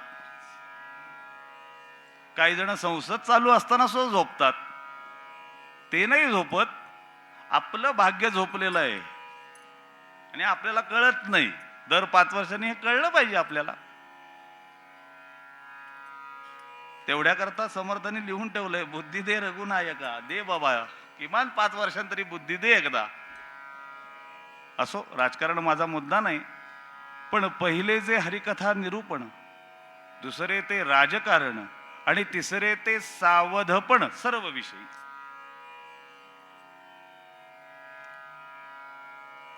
म्हणून उल्लेख केला जाता जाता. तो जातीवंत होता, उभ्या उभ्या झोपायचा, उभ्या उभ्या झोपला होता. कृष्णाने हळूच जाण्याचा प्रयत्न केला. कृष्णांची प्रॅक्टिस लहानपणापासूनची होती, त्यांना काय ते अवघड नव्हतं. कालियाच्या तोंडातनं सुटून आले होते ते, याला काय होता साधा पारेकरी. पण लहानपणाची ही कृष्णांची सवय द्रौपदीला नाही, कारण द्रौपदी लहान नाहीच ना, ती जन्माला यज्ञकुंडातूनच प्रगट, तिने बालपणच नाही बघितलेलं, त्यामुळे तिला पटकन तेवढं जाता आलं नाही कृष्णांसारखं. म्हणून कृष्ण आज जाण्याचा प्रयत्न करतात, पण त्याने कांबळा धरून ओढलं. ए कुठे चाललास? जागे आहात होय? म्हटलं झोपला होता तुम्ही म्हणून आज चाललो होतो म्हणजे भीष्मांच्या भेटीला. असं आज जाता येत नाही. मग कसं जाता येतं? तुझ्या हातावर काही देऊन जावं लागतं का? नाही नाही म्हणे, आज कोणालाही जाता येत नाही. हातावर काय देताय म्हणे, फक्त फार तर तुरी देऊन जाण्याचा प्रयत्न करत होता आता, तोही तुम्हाला नाही जमला. हातावर देऊन जमत नाही, आतमध्ये कोणाला जाता येत नाही. परवानगी नाही, परवानगी नाही. हो म्हणे परवानगी नाही. कोणाला परवानगी नाही? कोणाला नाही. इंद्र चंद्र वरुण शंकर जरी आले, वरुण जरी आले आणि वरुण जरी कोणी आले तरी त्यांना परवानगी नाही. मी अगदी कोणाला परवानगी नाही तशी आहे म्हणाला. कोणाला? एक, भगवान गोपाल कृष्ण. द्रौपदी म्हणते कृष्णा बरं आहे, तुला परवानगी आहे, जा.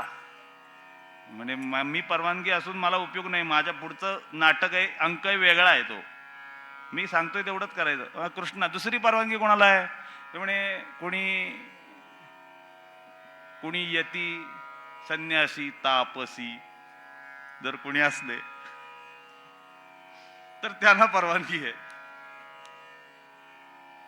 आणि तिसरी, कुणी सौभाग्यवती स्त्री असेल तर तिला परवानगी आहे, होय ना? मग हे बघ, ही सौभाग्यवती आहे, ही आज जाईल दर्शन घेईल, हिला पुण्य मिळेल, तुलाही पुण्य मिळेल सौभाग्यवती स्त्रीला दर्शन घ्यायला सोडल्याबद्दल.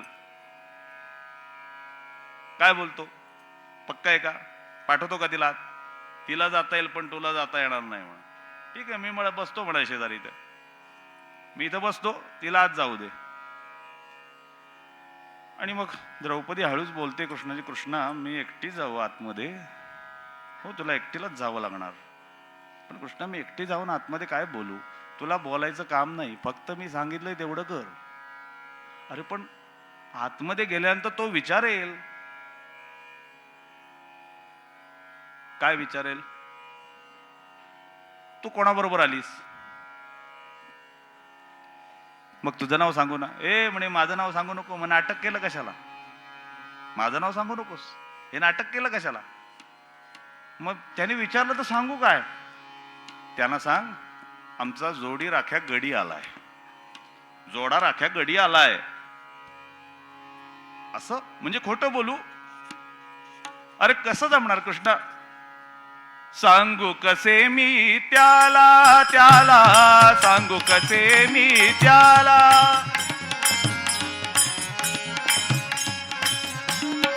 सांगू कसे मी त्याला, त्याला सांगू कसे मी त्याला.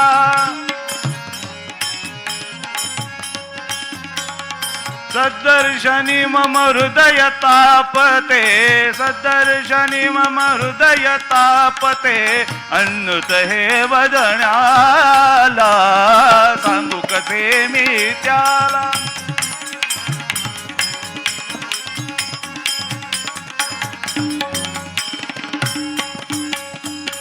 सांगू कसे हो, सांगू कसे हो, सांगू कसे मी त्याला.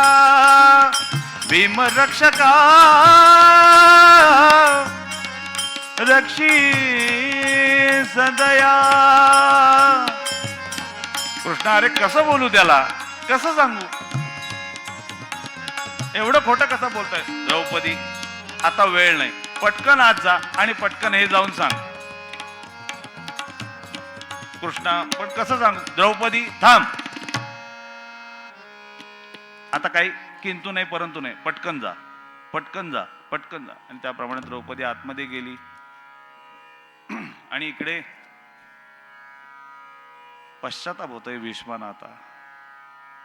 श्री कृष्ण गोविंद हरे मुरारे हे नाथ नारायण वासुदेव प्रद्युम्न दामोदर विश्वनाथ मुकुंद विष्णु भगवन् नमस्ते मुकुंद विष्णु भगवन् नमस्ते.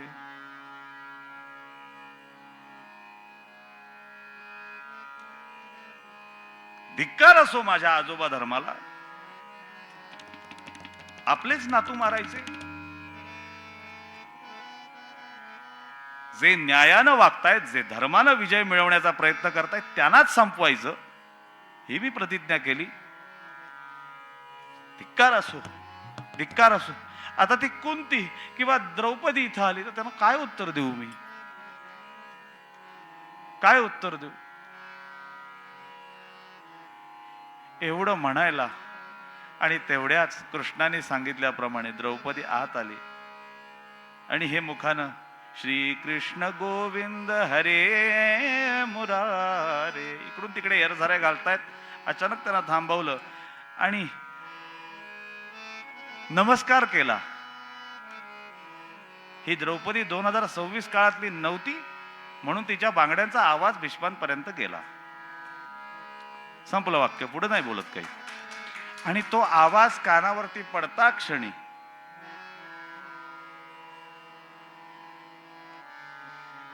भीष्माने अष्टपुत्रा सौभाग्यवती बोले भीष्म ख्यात कीर्ती एवढे शब्द ऐकले. द्रौपदी म्हणते पितामह हा आशीर्वाद या जन्माकरता का पुढल्या जन्माकरता? कोण आहेस तू म्हणाले. या भीष्मावर अविश्वास दाखवणारी तू आहेस कोण? काय कारण असं अविश्वास दाखवण्याचं? तो म्हणाले मी तीच मी यज्ञातून प्रगट झालेली याज्ञसेनी द्रुपद कन्या द्रौपदी कृष्णाची सखी पांडवांची सून पंडुराजाची सून पांडवांची पत्नी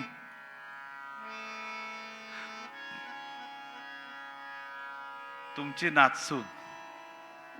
आठवलं? भर सभेत उभी केली होती तिला दुःशासनानं. असहाय्य अवस्थेत स्वतःच्या शीलाच्या रक्षणाकरता तुमच्याकडे भीक मागणारी मी द्रौपदी आहे. एरू म्हणे पांडवसती दर्शनाला गी पातले. मी द्रौपदी आहे. द्रौपदी तुला इथं कोण घेऊन आलं?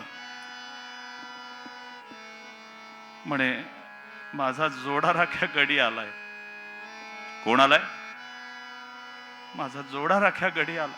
कोण आलाय? जोडा राख्या गडी आलाय. आयुष्यभर ज्या नामाचं कीर्तन केलं ते नाम आता श्रवण करायला मिळावं ही इच्छा आहे. म्हणून भीष्म म्हणतायत एकदा तरी त्याचं नाव घे. एकदा तरी त्याचं नाव घे. कोणालाय? जोडा राख्याकडे आलाय.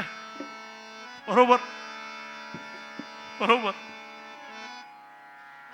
धर्म द्रौपदी, भीम द्रौपदी, अर्जुन द्रौपदी, नकुल द्रौपदी, सहदेव द्रौपदी नव्हे नव्हे या त्रिभुवनातल्या सगळ्या जोड्या राखणारा जगत चालक परमात्मा द्वारकाधीश योगेश्वर भगवान गोपाल कृष्ण आलाय ना. होय पितामह, होय कृष्ण आलाय. कृष्ण आलाय. धावले धावले आणि कृष्णांचे पाय धरले. कृष्णा, नाना सोंग घेता आपल्या भक्तांकरता आणि आम्हाला दर्शन द्यायचं नाही, केवढे दुर्दैवी आम्ही. कृष्ण म्हणाले, करायचंय काय मग? तुमच्यासारख्या आजोबांनी आपले नातू संपवायचे ठरवल्यानंतर तुमच्यासारख्या आजोबांना दर्शन द्यायचं कशाला? द्रौपदी, चल, आपलं काम झालंय. कृष्णा, नाही, आता जाता येणार नाही. मी काय करू ते मला सांगा.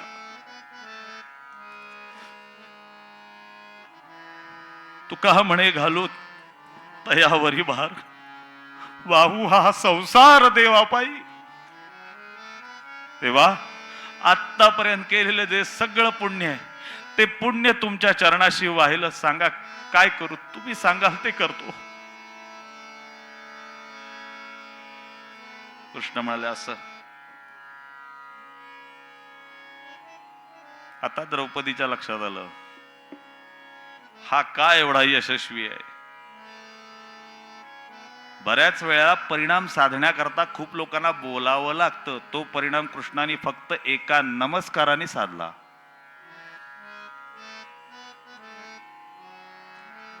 कृष्ण म्हणाले, आता कुठली प्रतिज्ञा पूर्ण करणार? का आशीर्वाद खरा ठेवणार पितामह? निष्पांडवी पृथ्वी करणार का अष्टपुत्रा सौभाग्यवती हा आशीर्वाद खरा करणार?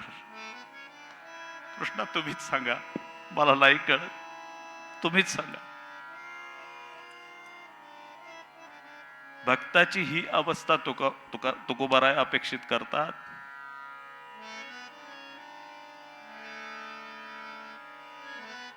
ध्यान कळेना,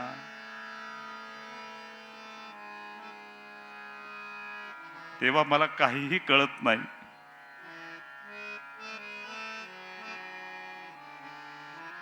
आदरणीय आमचे समर्थ भक्त मकरंद बुवा म्हणतात तसं, देवाला एवढं सांगत जाऊया, देवा मला काही कळत नाही, माझं कल्याण कर. भीष्म म्हणले, सांगा देवा, काय करू? काही नाही म्हणे, तुम्ही फक्त एवढंच करा. तुमच्याकरता शिखंडी नावाचा जिन्नस ठेवलेला आहे आम्ही. तो समोर येईल, तो समोर येईल तेव्हा मात्र तुम्ही बाण चालवायचा नाही. ठीक आहे कृष्णा, तू म्हणतोयस ना, धनुष्य बाण खाली ठेवून देतो. खालीही ठेवायचं नाही. तुम्ही धनुष्य बाण खाली ठेवलात की अर्जुन तुमच्यावर बाण चालवणार नाही. मी तुम्हाला पण ओळखतो आणि त्या येड्याला पण ओळखतो. धनुष्य बाण हातातच ठेवायचा, पण बाण चालवायचा नाही. पितामह, आता तुमचं हे धनुष्य उचलण्यासाठी समर्थ हात तयार झालेत, तेव्हाही आत्ताही. आणि म्हणून तुम्हाला काय हवं मागून घ्या. म्हणजे मी काय मागणार देवा, मला दुसरं तिसरं काही नको. इतना तो करना स्वामी, जब प्राण तन से निकले, गोविंद नाम लेके, जब प्राण तन से निकले. देवा, उस वक्त जल्दी आना, नहीं शाम भूल जाना. आणि देवा, तू एकटा येऊ नकोस, तुझी भक्ती सुद्धा मला तुझ्या सोबत पाहिजे. राधे को साथ लाना, जब प्राण तन से निकले. पीतांबरी कसी हो, छवि मन में जो बसी हो, होठों पे कुछ हंसी हो, होठों पे बस हंसी हो, जब प्राण तन से निकले. एक वक्त की है अर्जी,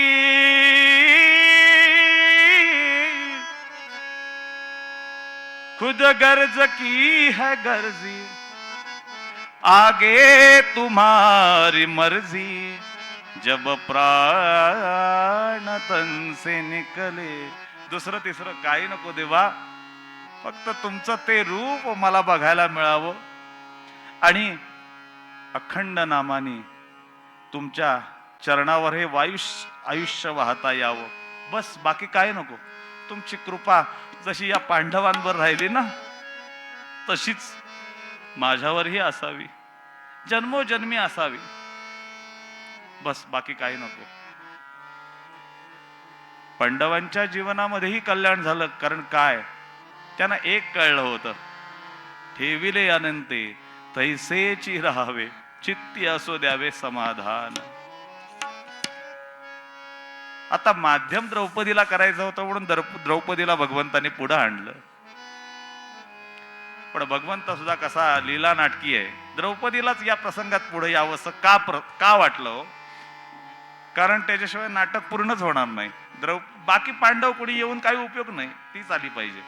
आणि बाकी पांडव हे युद्धाच्या पश्चात मोठेच असणार आहेत, त्यामुळे तिला मोठं पण कुठे द्यायचं, ही संधी भगवंत शोधत होते. आणि हे निमित्त केलं, आणि त्या निमित्ताच्या फलस्वरूप पांडव चक्रवर्ती सम्राट झाले. आणि जसं रामराज्य झाल्यावर आनंदी आनंद झाला, तसाच पांडवांच्या राज्यामुळे आनंदी आनंद झाला. शरपंजरी पडलेले भीष्म उत्तरायणाची वाट पाहत पाहत, कुणीतरी विचारावं, पितामह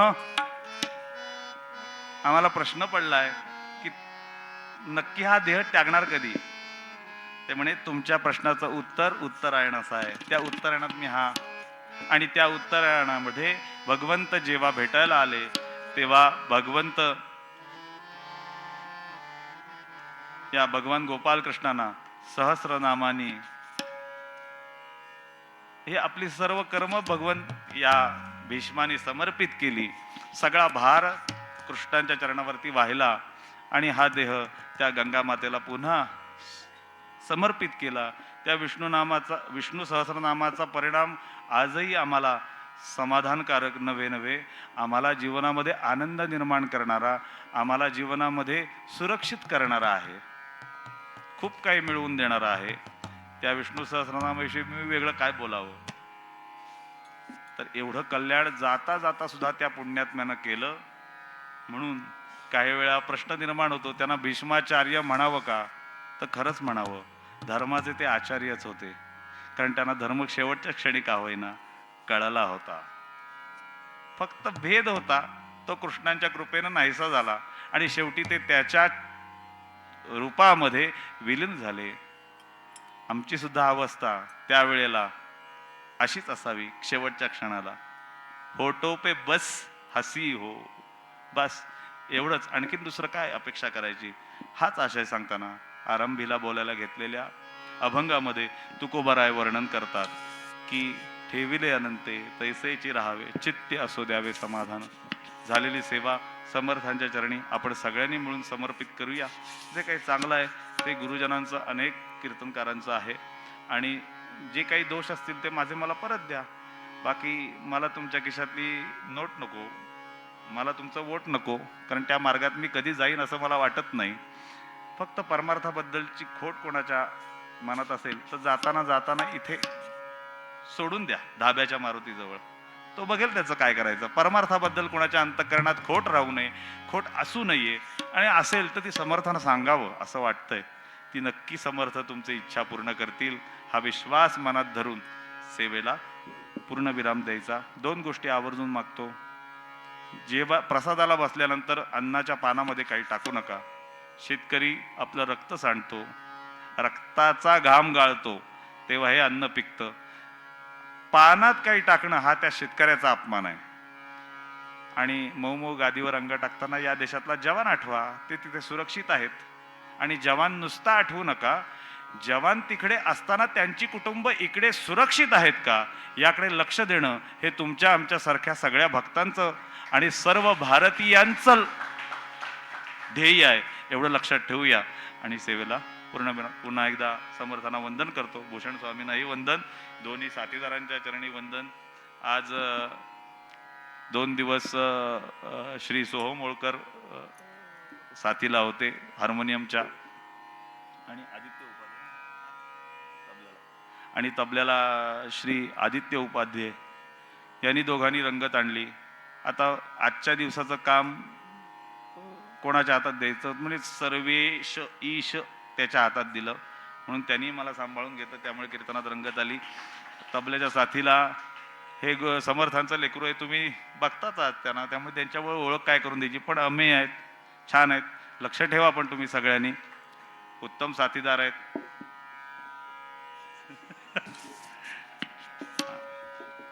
अजून कुमार आहेत एवढं सांगायचं होतं. आणि इकडे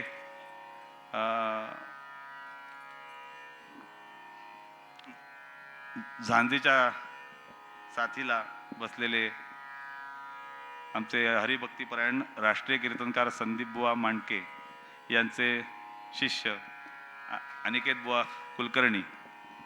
बुवा ही मोठ्या प्रेमानं, मोठ्या बंधूच्या प्रेमानं इथे कीर्तन सेवेकरता बसलेत. त्यांच्याही चरणी वंदन करतो.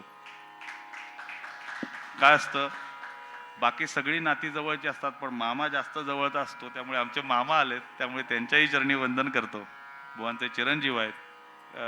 सोहम ओळकर बसलेले आहेत. बाकी आमचे सर्व सवंगडी म्हणतो.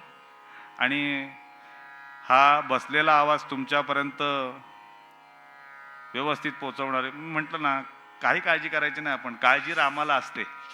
त्यामुळे तो आवाज व्यवस्थित तुमच्यापर्यंत पोहोचवला, त्यामुळे त्यांच्या चरणी वंदन करतो. आपण सर्व श्रोते मोठ्या प्रेमानं माझे बोबडे बोल ऐकून घेते. आपल्या सर्वांच्या चरणी वंदन करतो आणि सेवेला विराम देतो.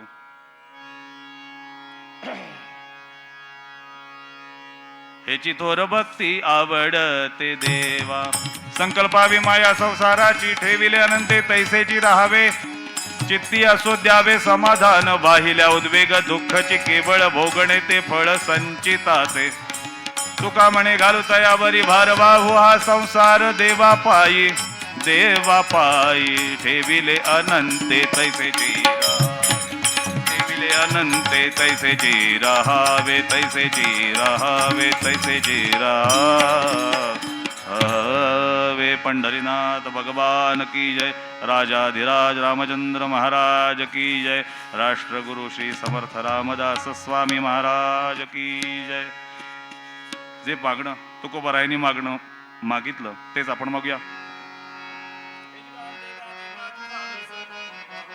गायीन आवडी हेची माझी सर्व जोडी, संत संग दे गा सदा, तुका म्हणे गर्भवासी सुखे घालावे आम्हासी. गुण गायीन आवडी हेची माझी सर्व जोडी, माझी सर्व जोडी हेची माझी सर्व जोडी.